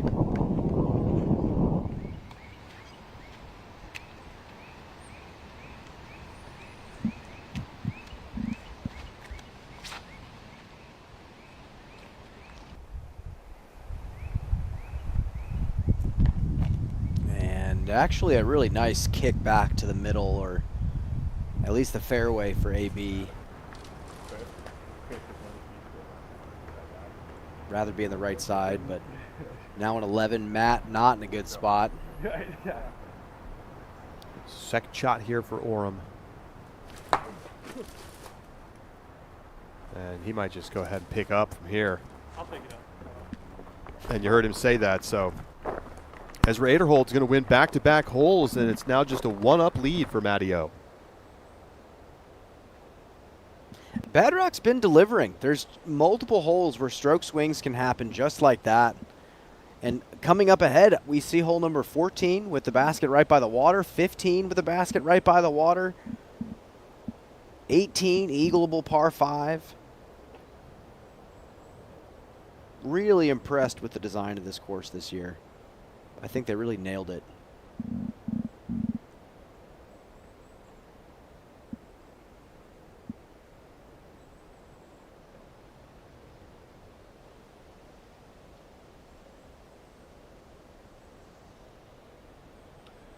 McBeth from C2 for birdie. Ricky's a little closer. Circle 2 putting, been an issue for McBeth this season. Has been for a little bit. Ricky to win the hole. Oh, this would be just a nasty make. Get back one up. Wow. Little fist pump from Rick.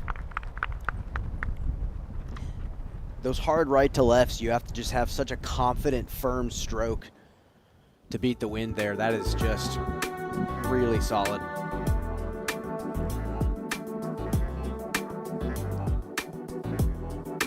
So Ricky is taking over the momentum of this match. He's won 3 of the last 5 holes.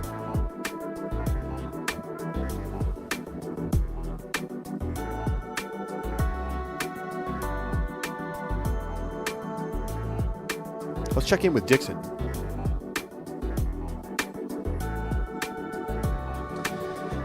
Well, that hole was playing interesting in this particular wind. Very strong right to left tailwind. There's actually a giant hyzer that can be taken, but you have to aim probably 200 feet out of bounds. And they were talking about doing it. Paul said he tried it in his practice round and still went OB left. That's why he wasn't going to mess around with it during this round. That the wind is still blowing that much. It is definitely a factor, and any putt made is something to pump your fist about.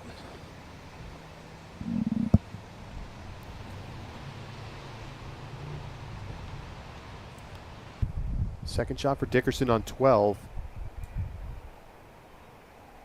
This just goes to show you how tough this hole is.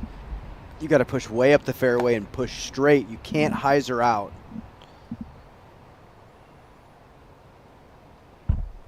So Humphreys was in trouble off the tee. Pitched out, now throwing his third. And finds more trouble.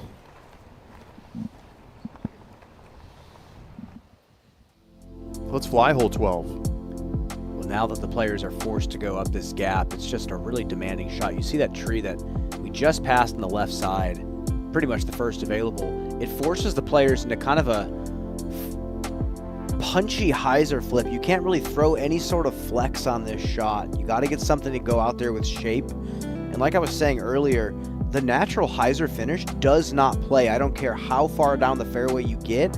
If you check up and skip, you're throwing that really awkward second shot like we saw Humphreys have to go for.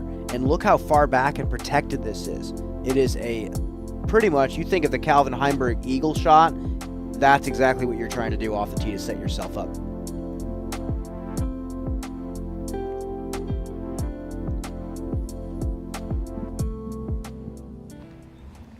That whole flyover presented by Zenni, eyewear for everyone. Fans can use code DGPT for 10% off their order. Second shot for Barella.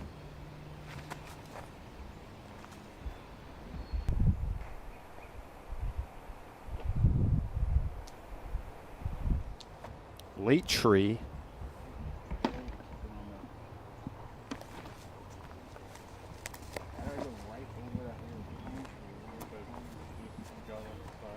This could be a backhand turnover. It could be a really steep hyzer flip forehand. I know Luke has that.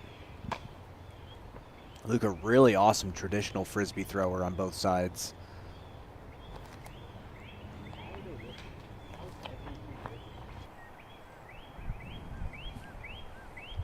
So another tree hit for Luke. Dickerson should be able to cruise. Well, remember, we saw the replay of Gannon going crazy off the tee before that Mando was in place, but why bother when you can throw this in one shot directly up the fairway? Luke Humphreys threw 4 times, and we haven't even gotten to Gannon's tee shot yet. Wow. Yeah, that's a flawless shot. That's just so, so good. It is so hard to have this view of the basket off the tee. Wow. Easy circle one hit for Burr. And he looks like he's in a good spot to go 4 up on AB. Well, Dixon, we're not too used to this. We've got a backup during a 2-card match play. I'm not sure this has ever happened before in the Pro Tour history. Yeah, I'm not really sure what's going on either because, I mean, they're throwing their shots, they're moving along, but I guess these guys on the backside, this second card, are just playing quick. Nobody's really complaining about the first group playing slow. Maybe they're just taking more shots. I'm not sure. Well, Dixon, you know, Luke Humphreys has thrown 4 already. Dickerson now throwing his 3rd, so could be a part of the story. So Chris will have that for a 4 and to win the hole.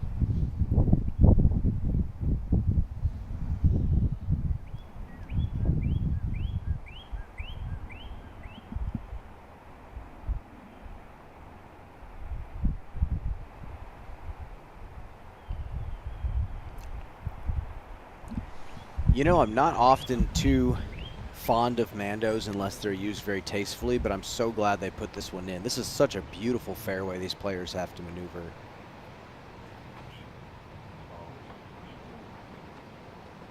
Maybe trying to give that a chance. Gannon has that short putt left for an opportunity to win the hole. Go 4 up with 6 to play.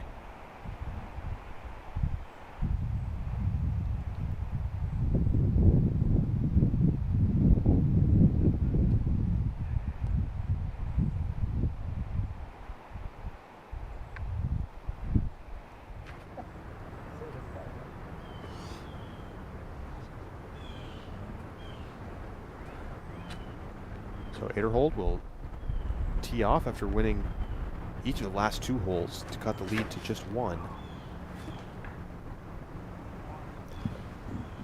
Very inside and finds a fairway tree left. You hit early on this hole and you're just going to be struggling for a long time. Yeah, we just watched that happen with Humphreys. There's just not much of a reprieve. You can put one in the middle and then you still have to throw a technical push hyzer down the alley. Well, kind of like this. What a shot from Matty O. Just when I thought it was uncommon to have a shot like Gannon's, Matty O just does that with, looked like a control driver or distance driver.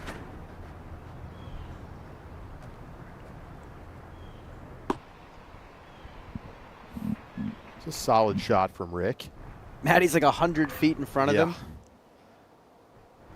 I still think Rick's going to be in a fine spot.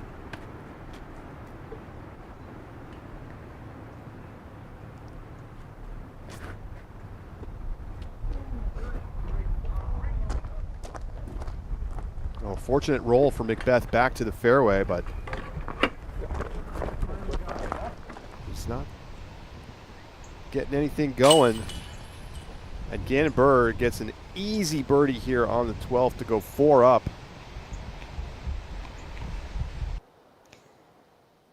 And we might not see anybody play that hole better this whole week.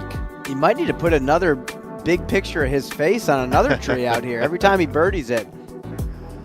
Dickerson and Burr with commanding leads, 4 up with 6 to play.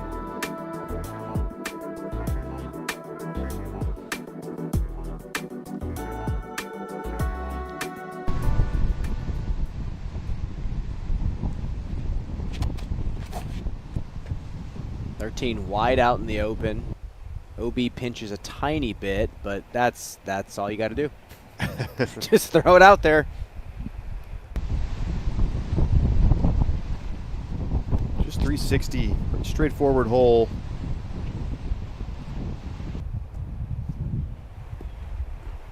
That's trickling towards the OB, and it's gone. He got him again. That's going to be 5 up with 5 to play after this hole. Barella on death's door. Well, that's going to relieve some of the backups on the first card. Still sad to not be able to see that full match play out, but still a chance for AB. He's got to put the pedal to the gas, though.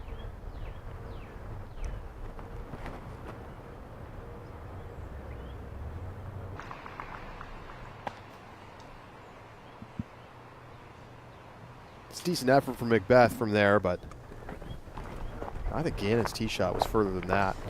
Yeah, he just needs to get a 4. Hope Ricky screws up.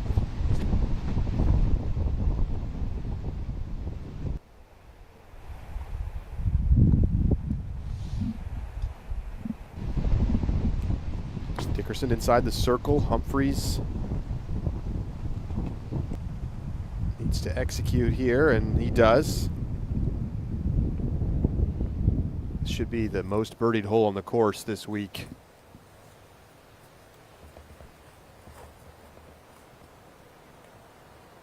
As we're going Spike Heiser, but that does not go where he meant it to.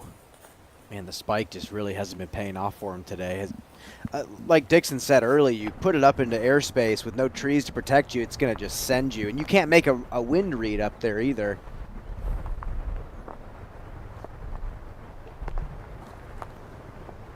So Rick's going to have to throw a dime of a forehand turnover.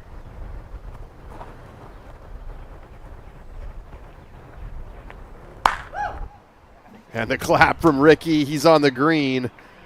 And Wysocki set to go 2 up on McBeth with 6 holes to play. You know, we interviewed Holland and Elliott this morning. If Paul loses, you think he's going to want to do an interview after this?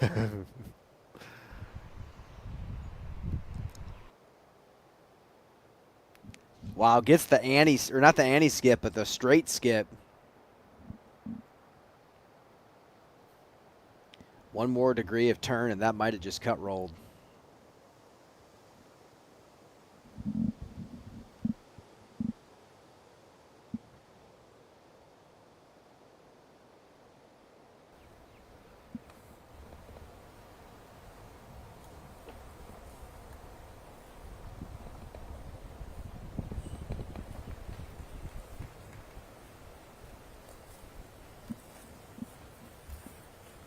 Or I'm going to get creative.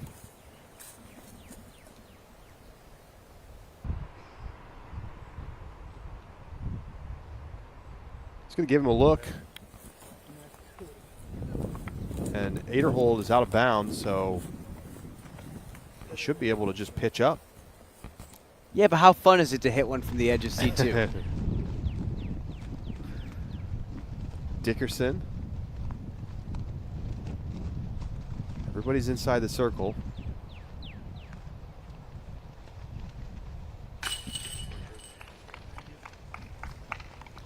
Man, Chris is really starting to heat up late in this round.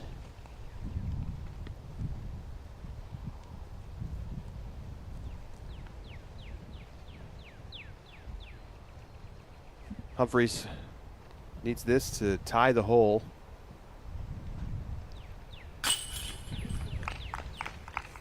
So staying alive, but he's got to get something going. Dickerson 4 up with 5 to play. Oh, off the bin. Giving it a chance. McBeth, hear him calling for it to stay up, and just not quite enough. Wow.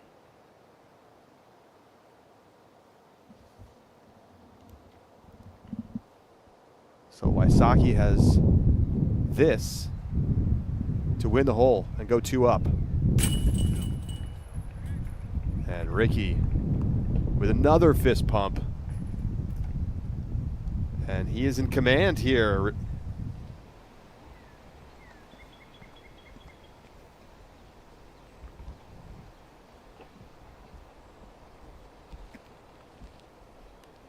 Just got to blast this tee shot.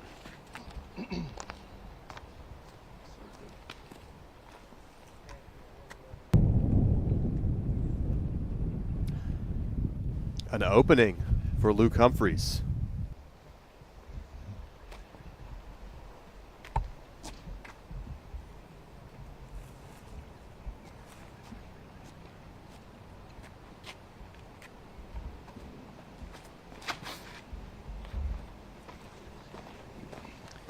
That looks better. Oh, yeah. Great shot. You can get aggressive and throw a bit of a turnover, but a lot of players just aiming to get to the elbow. Now Rick on 13. Oh, he just went out of bounds on probably the easiest birdie on the course. Maybe just a touch too much turn from the headwind. An opening for McBeth to get one back.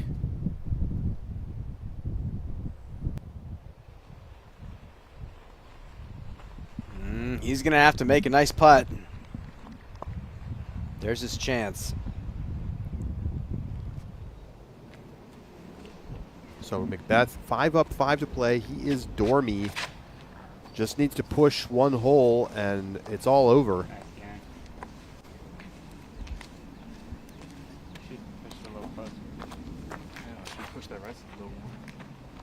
So Gannon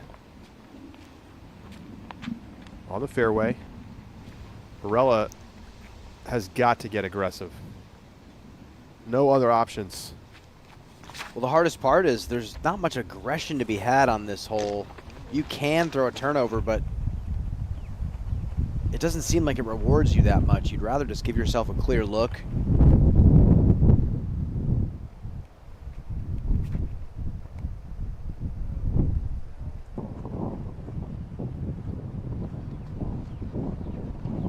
Orum out of bounds. Things getting a little interesting for this matchup.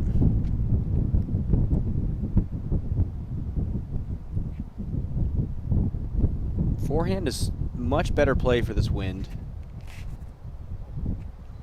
Oh boy. Oh, an 8er hold goes out of bounds.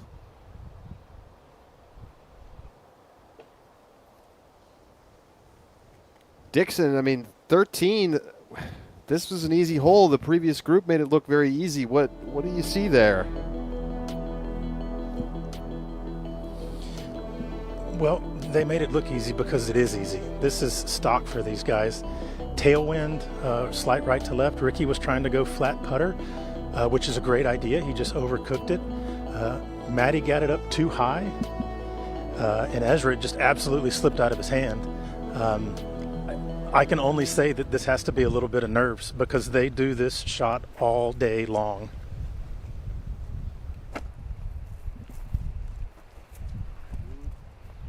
Yeah, I was saying the same thing. This is the distance these guys are throwing their forehands when they warm up in the field. Just made them overthink a little bit too much with the wind in play. So this is the challenge that they face when you don't get aggressive, is you actually have to throw a lot longer turnover. Basket's not in sight.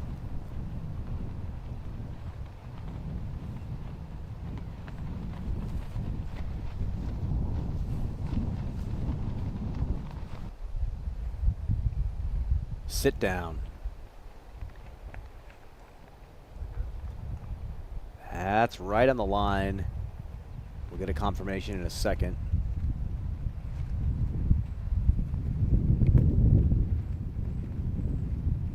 Matty O does not save the par, but he'll have a tap in.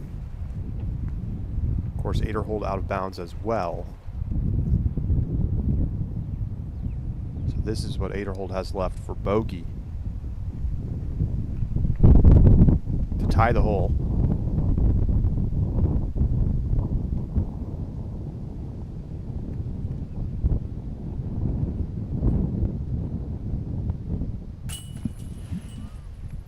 Crucial putt there for Ezra. Oh yeah, that was a nervy putt. Just enough headwind to make it really challenging. McBeth just laid up, and so he had to tap in for a 3. That gets him the hole, and Ricky's now just 1 up on McBeth. Ricky's got Paul laying up 40-footers today. Got him shaking in his boots.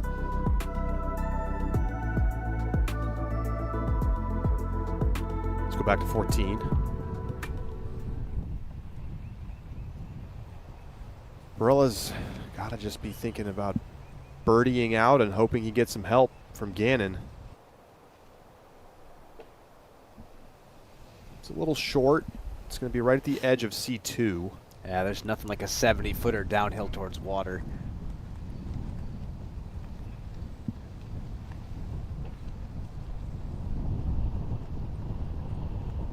Yeah, wind is pushing away from the green. This actually is somewhat helpful. It prevents them from getting that monster skip into the water.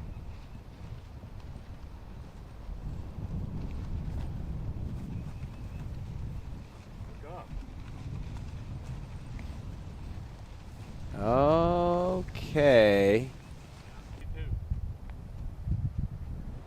Yeah, he's right there as well. Got him marked 67 feet away, AB 63. Barella's going to have to make the putt. It's that simple. You think Gannon's going to run it just because he has holes on him?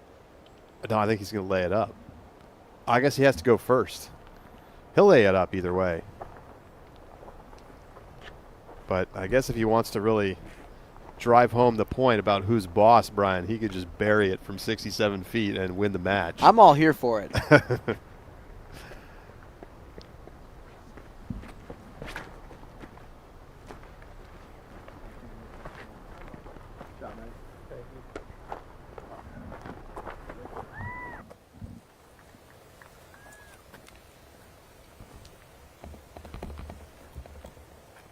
And these guys shot for Matty O. Yeah, these guys are just throwing those flat, stable shots and then banking on the long turnover on the second.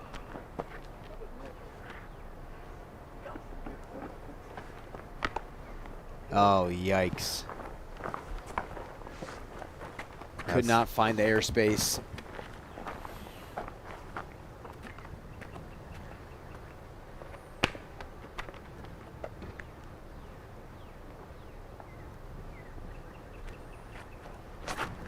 Ezra simply doesn't look comfortable in this wind.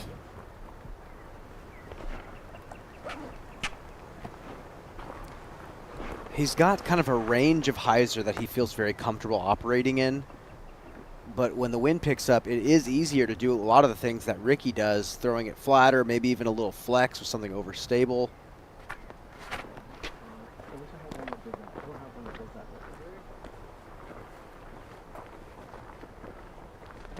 Not bad.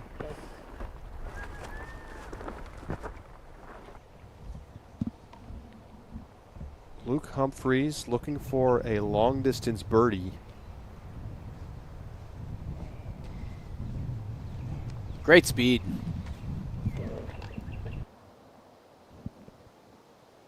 He is so good at these little spinners. Pops the nose up. Couple more feet, that would have landed if it didn't even have chains on it.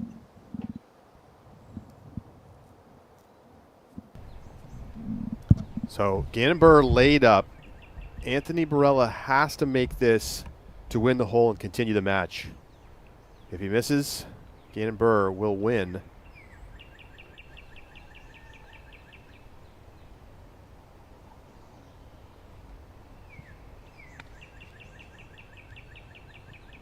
Well, it's one of those days for Anthony Barella. At least he got the bad day out today on Thursday. Big tournament up ahead for him this weekend, and I think the players are giving this course a lot of respect. I think nearly all of these holes, minus a couple, can deliver stroke swings pretty quickly.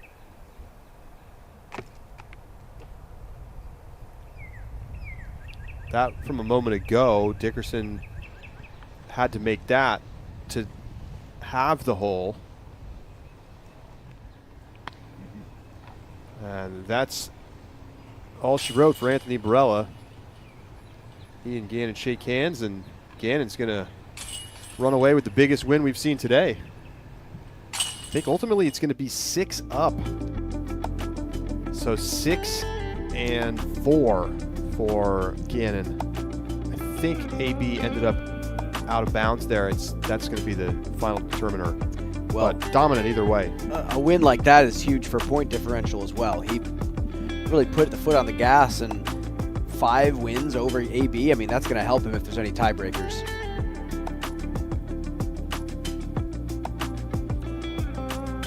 Getting word, Barella was in fact safe there after it went off the lip of the green. So it is going to be a 5-4 victory for Gannon Burr. Luke Humphreys getting one back, so Dickerson now just 3 up with 4 to play. Here we go on 15. Wow. Just the wrong spot for Humphreys. Had to be lower to get the water skip or higher to get the land skip. What a pesky little par 3. That basket is the perfect distance away from the water to make the players think. And Chris is just going to follow that right side. I'd love to see a birdie from here. But Chris is just going to go bing, bing, bing. Take the par. Humphreys will go to the drop zone. If he makes the putt, he can still save a par.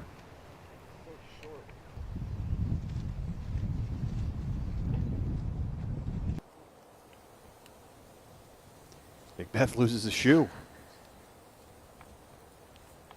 And he was indeed a little bit short. Heard him say that. It's tough to play this wind. You have to put just a tick of turn on it and let that crosswind beat you down just like this. Oh my gosh, Charlie. Anybody putting Matty O in their fantasy lineup after what we've seen today? This guy is unbelievable. What a shot from Orum. There is a ripping right to left pushing on the edge of that disc. If that's not shot of the day, I will cry. That's a super first down.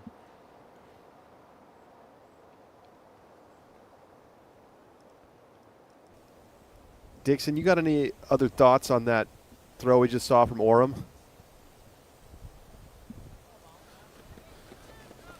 Yeah, that's one of those ones where the crowd just laughs instead of cheers because it's so ridiculous. He was every bit of 425.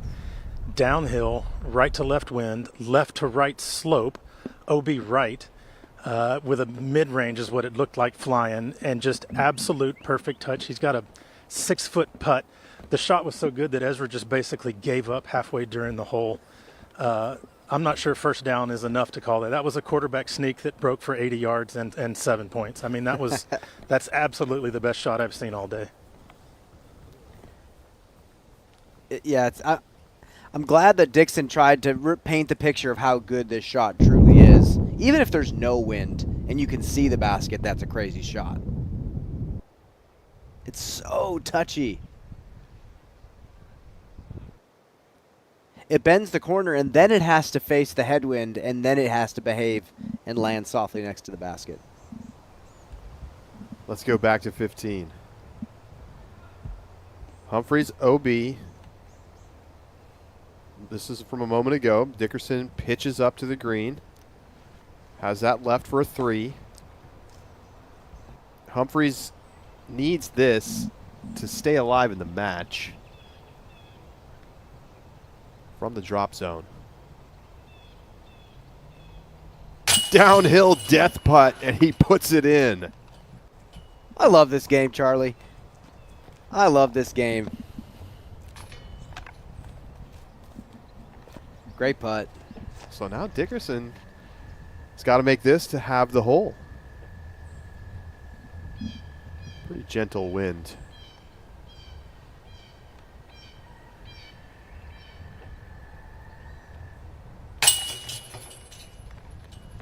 So Dickerson, 3 up, 3 to play. It is Dormy now with Humphreys.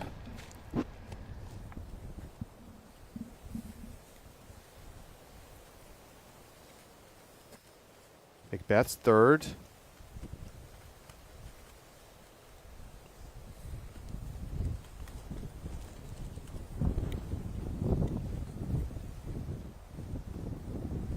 He'll be putting for par from inside the bullseye.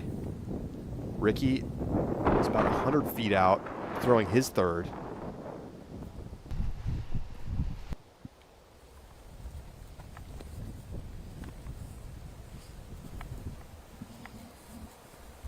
And I beg your pardon, we must have just not seen his shot. He's up on the green now, and he's going to tap in for his par, so they will tie the hole.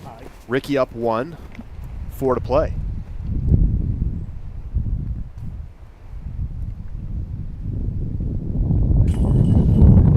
And Orum in for a brilliant birdie. I mean, it's not, he wins the hole, sure, but what a 3. It's another one of those holes out here.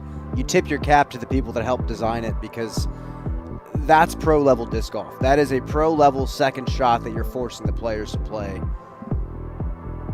That's going to be highlights all weekend from that hole.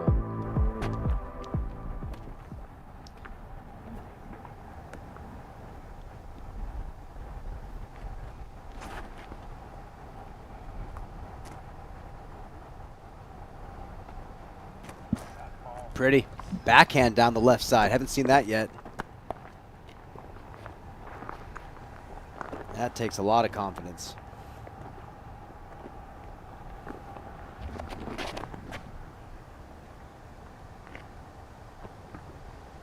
Oh, bad bounce for Ricky. He was early, and he found the trees, and he's in the water, and McBeth should have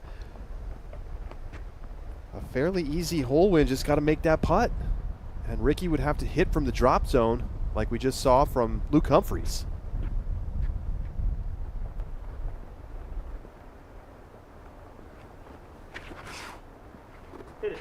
Adio, going water skip? No. Oh, bad kick.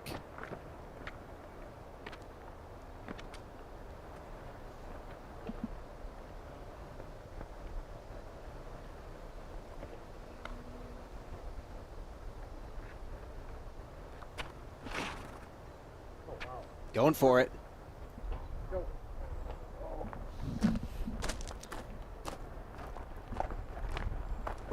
Seems like you got to hit about 20 feet from the shoreline if you want to skip off the water.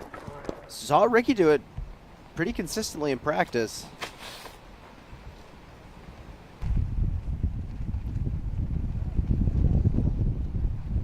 That's a beautiful shot from Luke. Right at that blue stake is kind of where you want to be. You have flatter footing from there.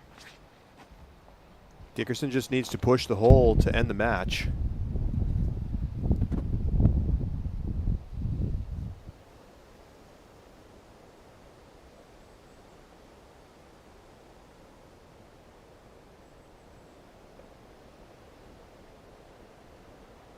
As we walk up the fairway, Dixon, real quick, you told me you had a quote from Pete Cashin, Mattio's caddy, about that second shot he just threw on 14.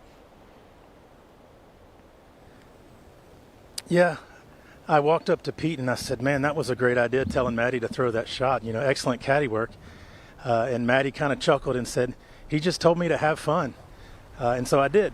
And there you go. That's what happened. So, man, a good job of the caddy keeping his player at ease, making him feel good. And, man, Matty's just out here laughing, throwing Frisbees, and winning holes.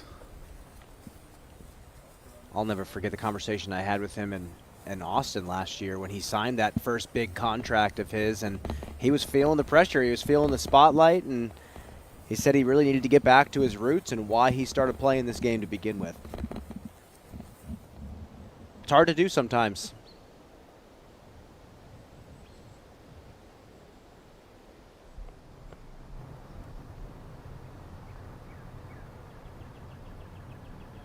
Ricky sails it, and that's going to do it. McBeth can just lay up, so we're going to be back all square with 3 to play in this Ricky Paul battle.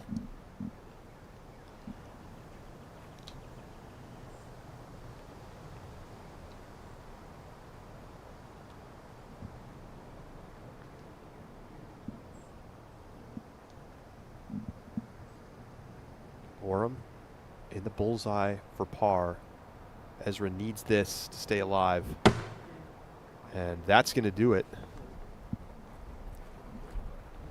It's going to be 4-3 win for Matt Orum over Ezra Aderhold. McBeth in for the 2. All square with Rick.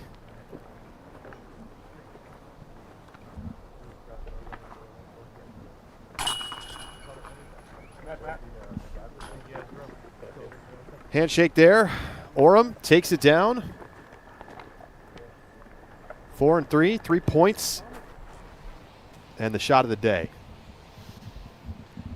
to 16. Remember, Dickerson just needs a push. 3 up, 3 to play.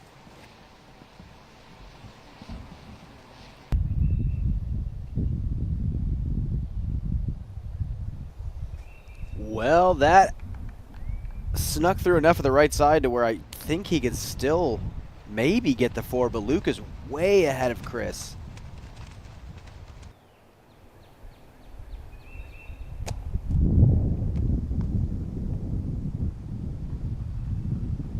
Gotta look.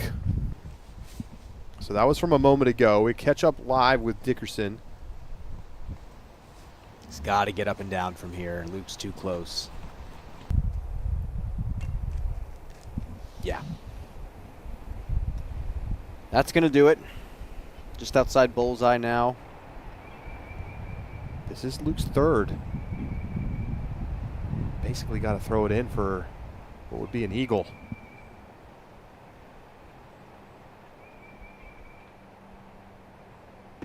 And a nice effort from Luke. But Dickerson can make that putt to close out the match. And so all eyes, as it should be, on McBeth versus Wysocki. All square on 16. This is Paul McBeth's 18th season out here. Still playing at the top level. I still can't get over that.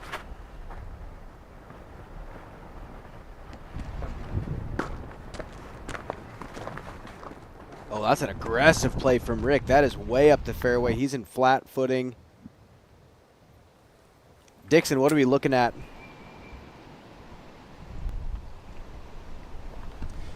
Yeah, Ricky just blasted Paul probably 100 feet longer. He is almost at the top of the hill where he can see the basket. The crown of the hill is just in front of him.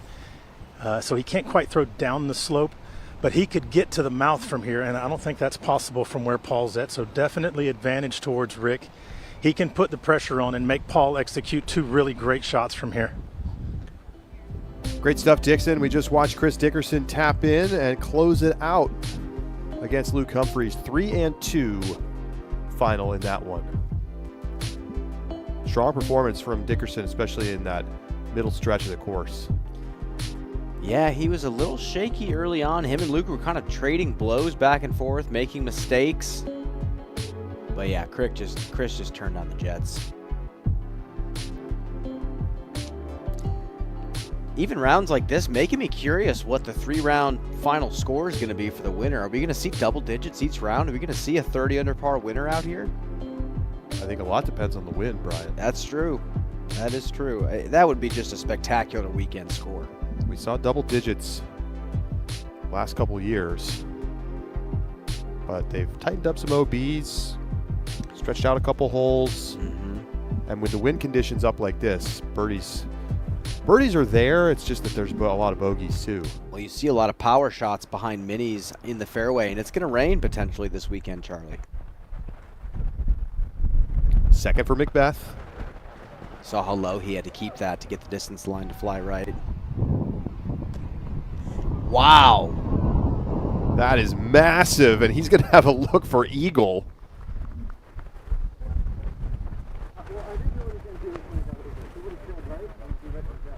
That was crushed. Look how low he has to keep this. A few feet off the ground, maybe even less than that.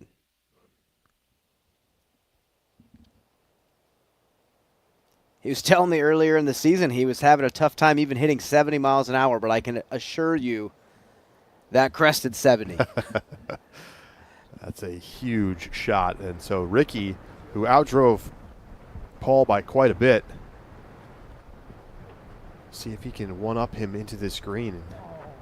Oh, does not like it. Oh, no. That's pretty much it for this The hole. hole's over. There's no way. I mean, Ricky might just pick that up. I would say he wouldn't pick it up. He's going to try to throw some sort of blade through the trees, get his 4, and hope that Paul misses.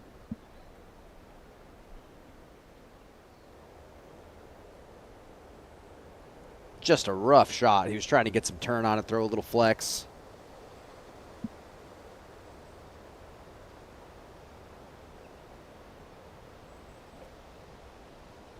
Dixon, what's the energy like between these two right now?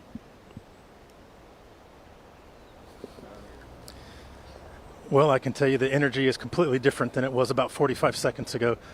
Walking up the fairway, Rick was smiling, Paul was talking with his caddy, pointing, strategizing, throwing grass.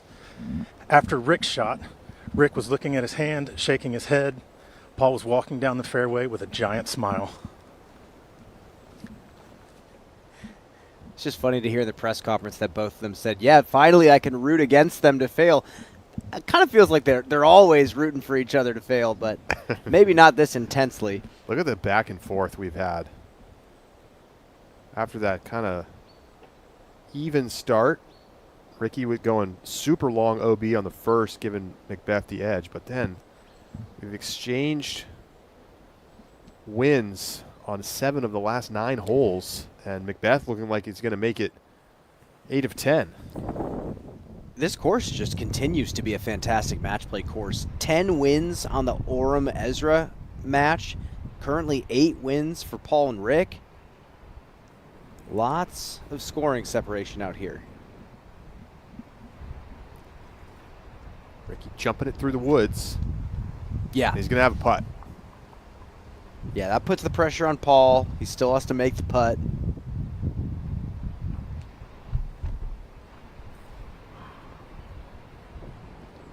Got to get the hat, too.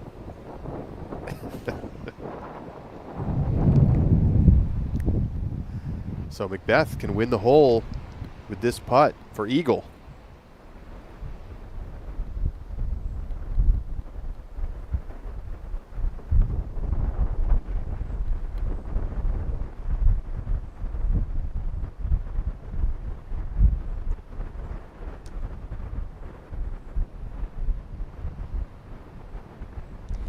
Wow.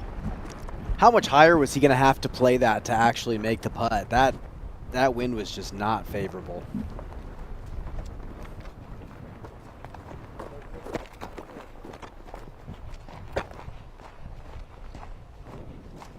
Ricky for a 4. It will be all square going to 17.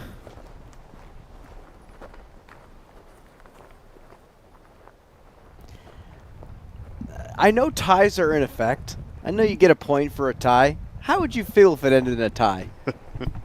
The people would probably want to see a playoff, but you know what? That's rules are rules.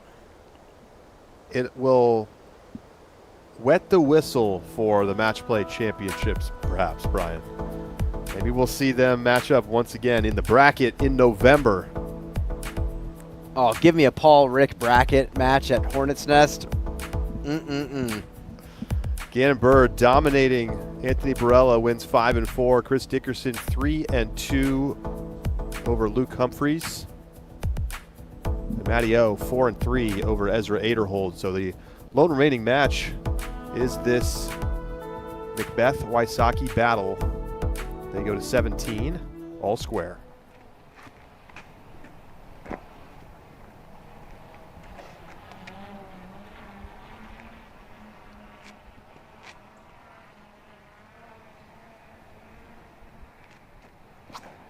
Interesting short technical par 4. And Paul has checked off step 1. It's It's real claustrophobic in these woods. A lot of tight gaps.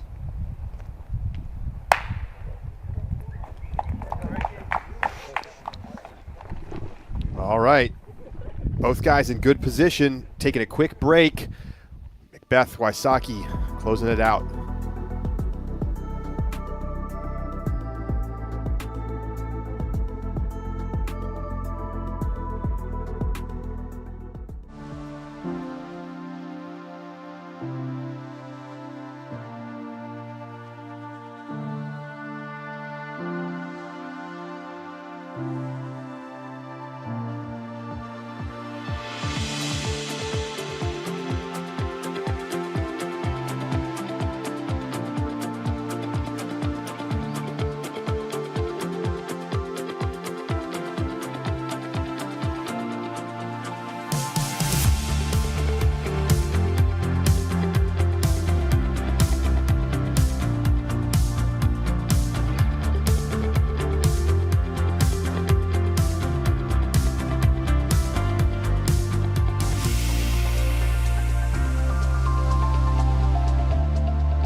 All square, Rick and Paul.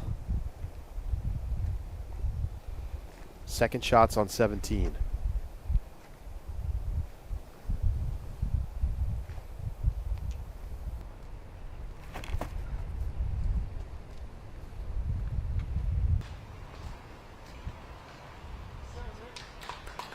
Just outside the circle for Wysocki.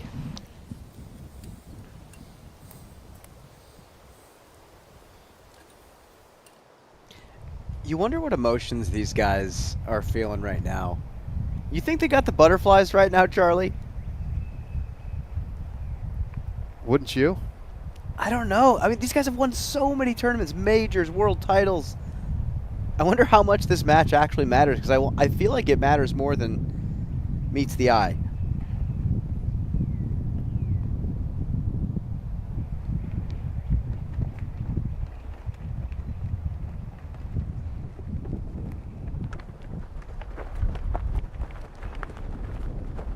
So they're walking up the hill. Dixon, what do you think? How do you think these guys are feeling about this matchup? It's not the same as a Worlds, but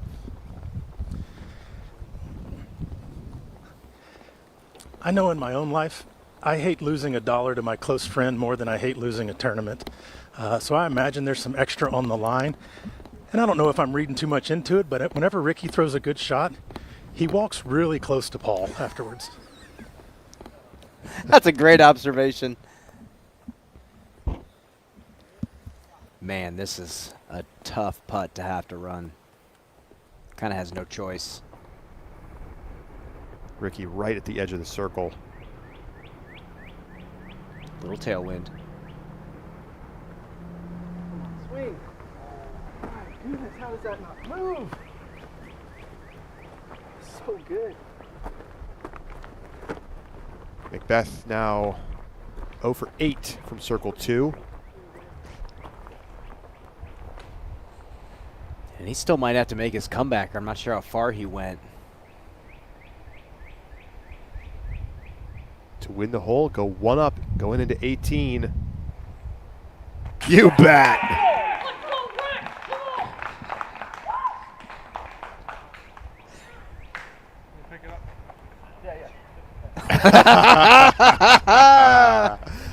Oh, that is too good.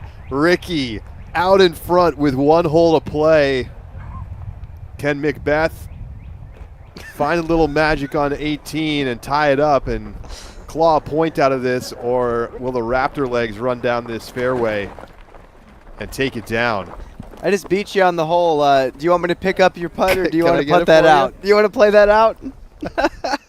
He wanted to make sure he had a chance to do the practice putting. Oh, that was a Ricky. gorgeous stroke. Look at that. Not an ounce of wobble, nose down. Classic Ricky push putt. That's nasty. Cold-blooded. Let's look at 18. This is a beast. It's a monster of a hole. You have to smash your tee shot.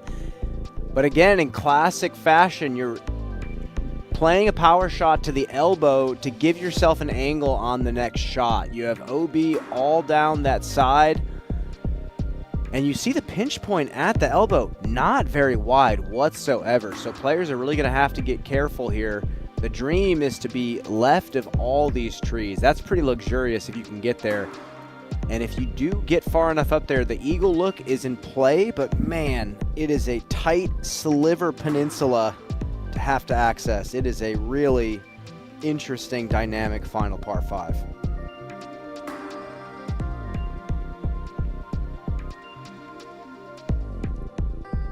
And of course, we elevate the pin.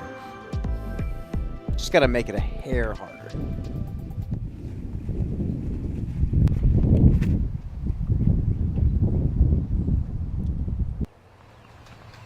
And Ricky has not thrown a solid shot. That is too far to the right.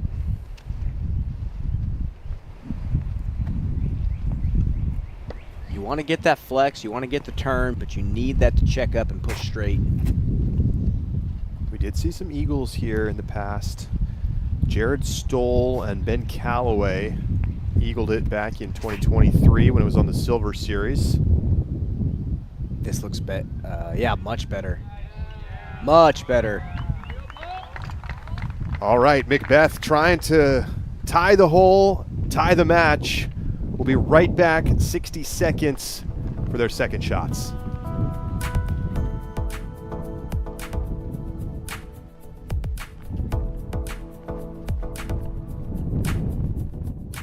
Jonathan. Wow! Amazing! Jonathan! Skulle du visa? Hi. Yeah, check this pad out.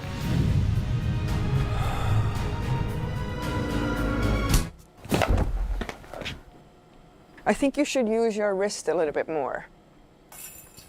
Why not? Is he okay? Yeah, he's fine.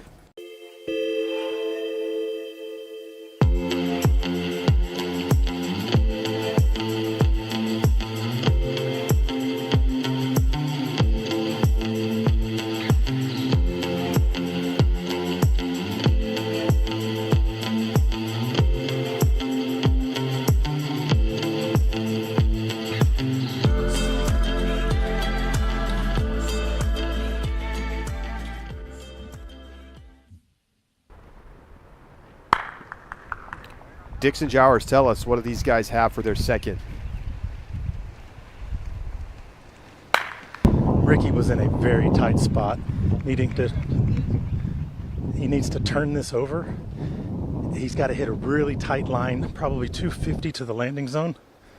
Paul's got about the same distance, but a much easier forehand. However, since Ricky has executed this good shot to the landing area, Paul's pretty much conceding the 4 for Rick, so he's starting to look high right now, trying to figure out a way if he can get to the basket. If he wanted to do that, it's every bit of 475 from here with a weird angle. I think he's going to play to the landing area and just hope he can beat Rick in a pitch and putt contest from 250.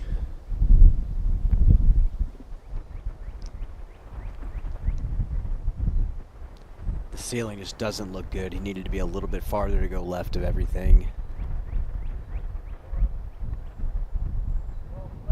It's a smart play. It's kind of the only move. There wasn't a line that seemed feasible.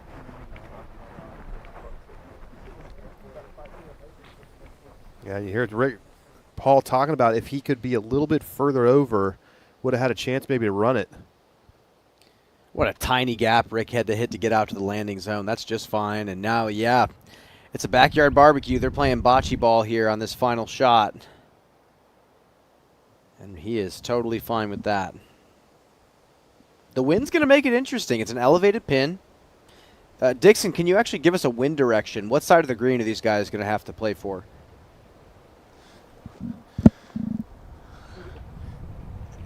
It's going to be a left to right tailwind, and Paul actually was really smart there to make sure that he got in front of Ricky to make Rick go first. Left to right tailwind, uphill the whole way. The basket is probably 15 feet above them right now. However, there is OB about 22 feet long of the basket and about that same distance short. So it's not just throw it and then putt it. There is a little postage stamp here that you need to hit to be comfortable, because it's going to be a windy putt. Oh, and he did it. That's a 20-footer headwind. Still a 20-footer. You think Paul's going to try to throw this in? That's a 95% plus putt for Ricky Wysocki. Well, and do you think Paul's betting against that and going to have to throw this in? I think he's probably going to try to throw it in. It's a good wind for it. He can throw. There's that left to right cross, like Dixon said. You're not going to get the carry on the hyzer. You can throw it more direct. Is he going putter?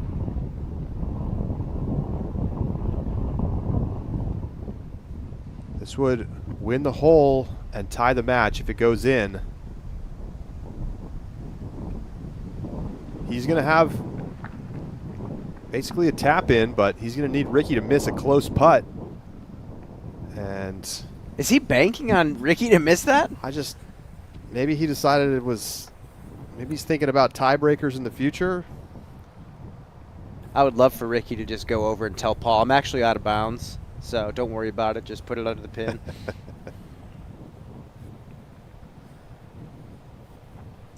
I could see where this final hole coming down the stretch this weekend could get really interesting, especially if the wind's in the right direction.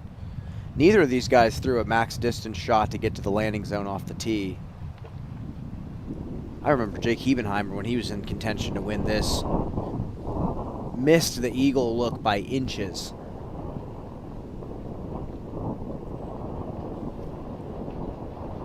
Here we go. This is a nervy putt. The wind is right in his face.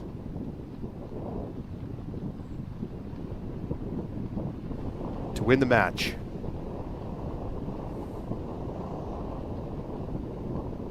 Jams it! Ricky Wysocki defeats Paul McBeth here in round one of the Match Play Championship. A quick handshake between Rick and Paul.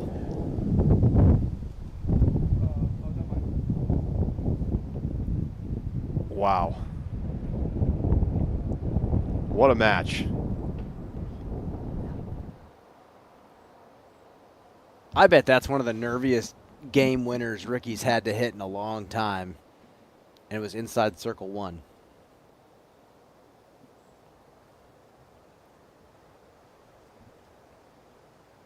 It's that beautiful spinner he's been throwing all day long.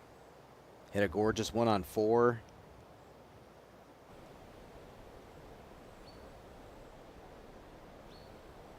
Wow. So Ricky wins it 1-up. Dominant win for Gannon Burr. And comfortable victories for Matty O and Chris Dickerson. Back and forth battle between Rick and Paul, just exchanging hole wins back and forth through most of the middle and back of that round. Ricky's 3 on 17 locked it in as they split the final hole. We're going to send it down now to Dixon Jowers, who's with both Rick and Paul. Dixon. Well, boys, this was an exciting afternoon of some disc golf. Rick, what was that, 20 foot? How did you feel stepping into that one? Not great. I mean, obviously the wind was ripping, and there wasn't, there was everything to gain, but that putt was just, it was hard to read how much it was going to drop or rise, but yeah, I was happy with my finish. Did you think about running it from down at the landing zone? I tried. Oh, I'm sorry. Nice run. Thanks. Okay. So did you just think there's a better chance of you making it than him missing it? No, it was honestly the wind. I knew there was a chance that it could just lift up and go basket height, or it could get slammed like that. So I wasn't upset with this because I've putted on this basket in practice, and I know it's not easy from anywhere outside the bullseye. And this one loves to spit putts out. So even if he hit it in the hard, I knew it wasn't guaranteed. Right. So early on, you were looking a little bit frustrated through maybe the first 4 or 5 holes. When did it snap together for you? Well, yeah, I think, just getting one good break on, what was it, hole 3 or 4? It was 4. I threw a good drive and kind of landed behind cluster of trees and clipped a tree on the upshot, and it was able to save the birdie. So that was kind of the moment where it switched from, throwing a couple bad shots and then, got some momentum going with the birdie there, and I think that was what flipped my round around. Do nerves come into a match play different than they are in a stroke play, or does this just feel like a normal final round? It is different mindset. We're not as afraid to take pars and bogeys out here because, you're playing your competitor, and I know that 1-on-3 is the one that ultimately cost me. So it is, it's just a different mindset. But yeah, the nerves don't really kick in towards the end until you feel like you're either, you need this one or you need to battle back. But it was kind of just cruising through the first half. Okay. So for both of you guys, if we take money out of the equation, would you rather win this, beat each other in this match, or beat each other on the weekend match? Probably the weekend. Definitely the weekend. Yeah. This match might not mean anything. It could be we're going to see each other later in groups, so this might not mean anything at the end of it. So do you like this this match play format? Are you excited that this is something they plugged in this year? Yeah, definitely. I think it gives us something to play for. On a Thursday, you get the competition juices going, so that's super exciting. And towards the end of the year, you can really start thinking about giving yourself a chance to win. So it's a cool format, unique, different for the players and the spectators. So I'm all about it. Okay. And then one last thing, Paul. Will you? Is there anything that you want to work on? Like, do you go back out to the course now, or do you just go home and have dinner and watch TV? I'm definitely gonna go putt. It's gonna probably be like this at some point throughout the weekend. And I was trying to work on my putt a lot there, but. Just been resting the last couple of weeks since Music City too. I'm still feeling that one. Mm-hmm. But yeah, I'll go work on some putts real quick. All right. You always head to the practice basket, right? Yeah, I'm always practicing. Whether it's at a field, sometimes I go to like a local 9-hole course, get some reps in there just because there's nobody to bother me. And yeah, I'm ready for the weekend. All right. Well, hey, you boys have a good weekend. Thanks for coming out and playing today. Thank you. Thanks, Dixon. Back to you guys in the booth. Great stuff, Dixon. And Brian, you heard Paul say it. Hole 3, he had an opportunity to simply lay up and win the hole. He ran it and then 3-putted and ultimately loses the match by 1 on 17 and 18. A crazy finish there. What are your thoughts?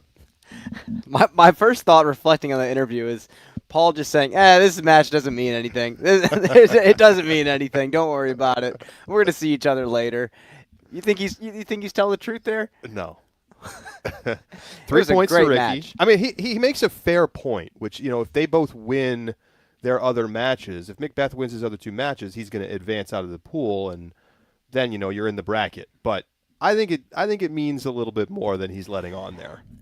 Well, what Dixon said coming down the stretch where he said, I hate losing $1 to my buddy. And these guys are buddies at this point. Yeah, we're making the narrative that they hate each other, but these guys made each other's careers. These guys are living the lives that they live and doing what they do for disc golf because of each other and what they did for the game back then when they started.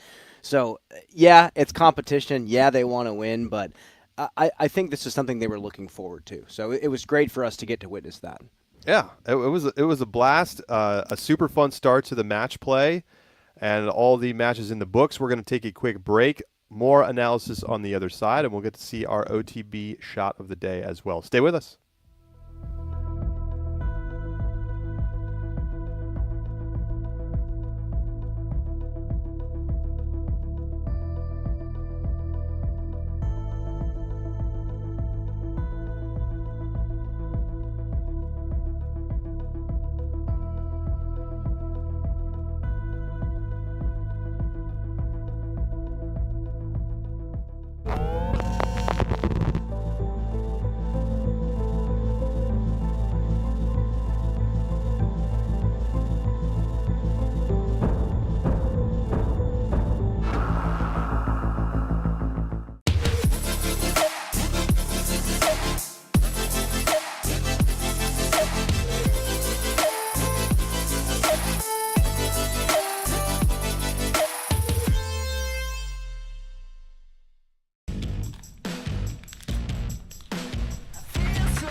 The Discraft Tour Series returns, this time in the legendary Z-Swirl Plastic. One of the most popular blends in Discraft history, the Z-Swirl blend brings unmatched grip, durability, and those signature swirls that made it a fan favorite. Support your favorite Discraft pros and throw like the best. Discraft, built for flight.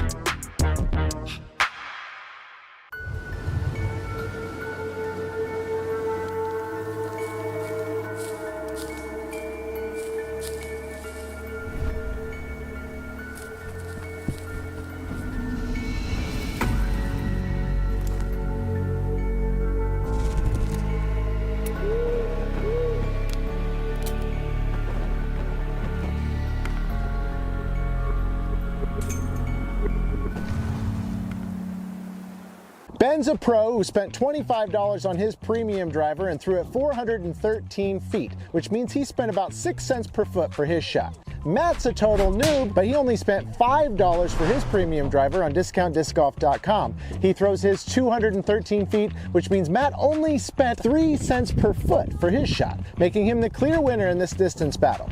Cheap discs are better. It's science.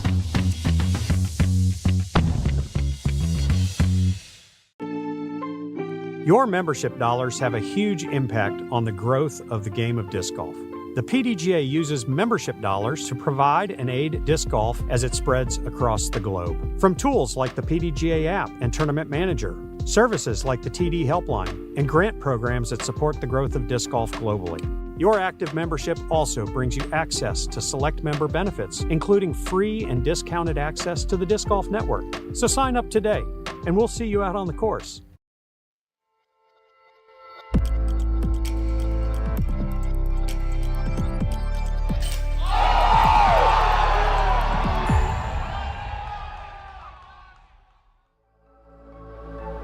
Welcome inside Tournament Central following day one of match play for the 2025 season.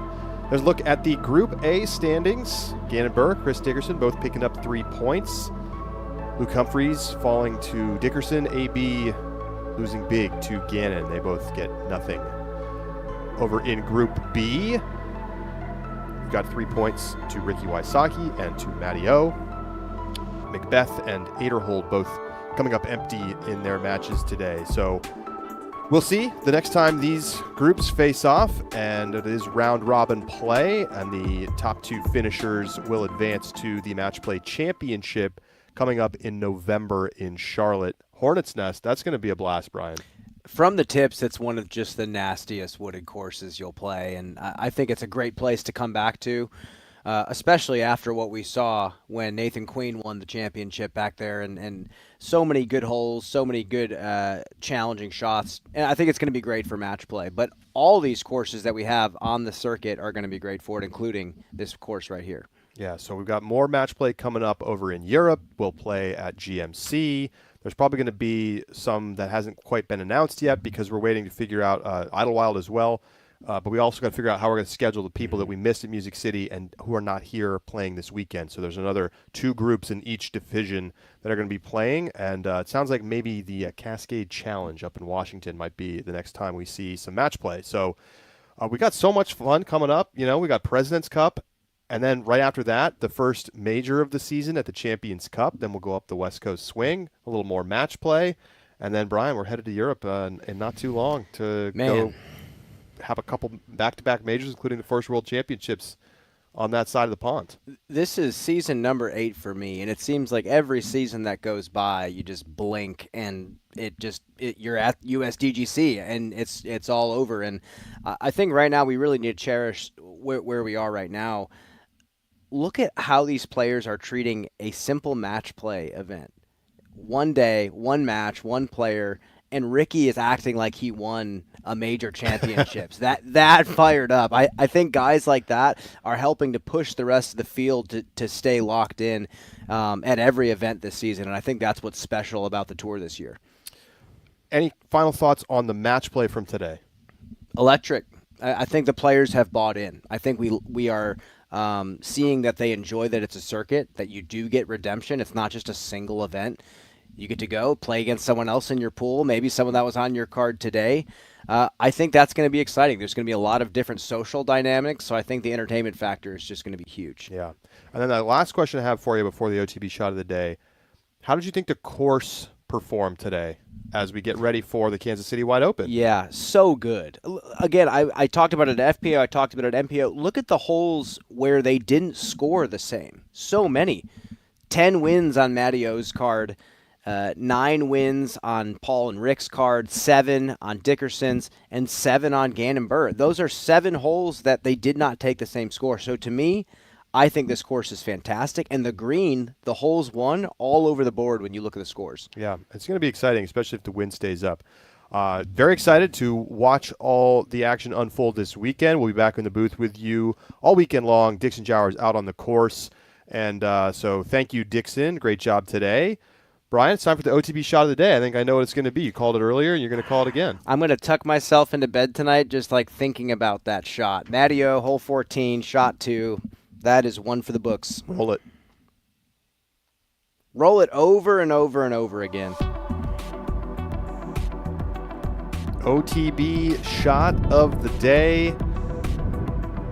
Annie into the green, into the headwinds. And then it flexes OB out. everywhere. Look at this thing. It still catches the stable edge at the end. That is just gross. Beautiful shot on 14. And Mattio fired up for the shot.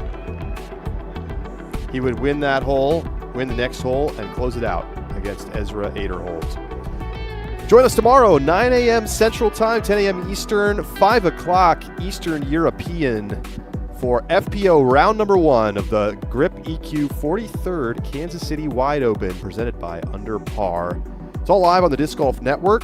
Use code USAV Europe for your first month free of the Disc Golf Network. You can tune into this, President's Cup, Champions Cup, and so much more on DGN. Thanks so much for tuning in for the start of Match Play and the Gando. Stats and information provided by PDGA Live and Statmando. Kansas City Wide Open coming your way tomorrow. For Dixon Jowers, Brian Earhart, I'm Charlie Eisenman signing off from Match Play. We'll see you tomorrow for the Kansas City Wide Open.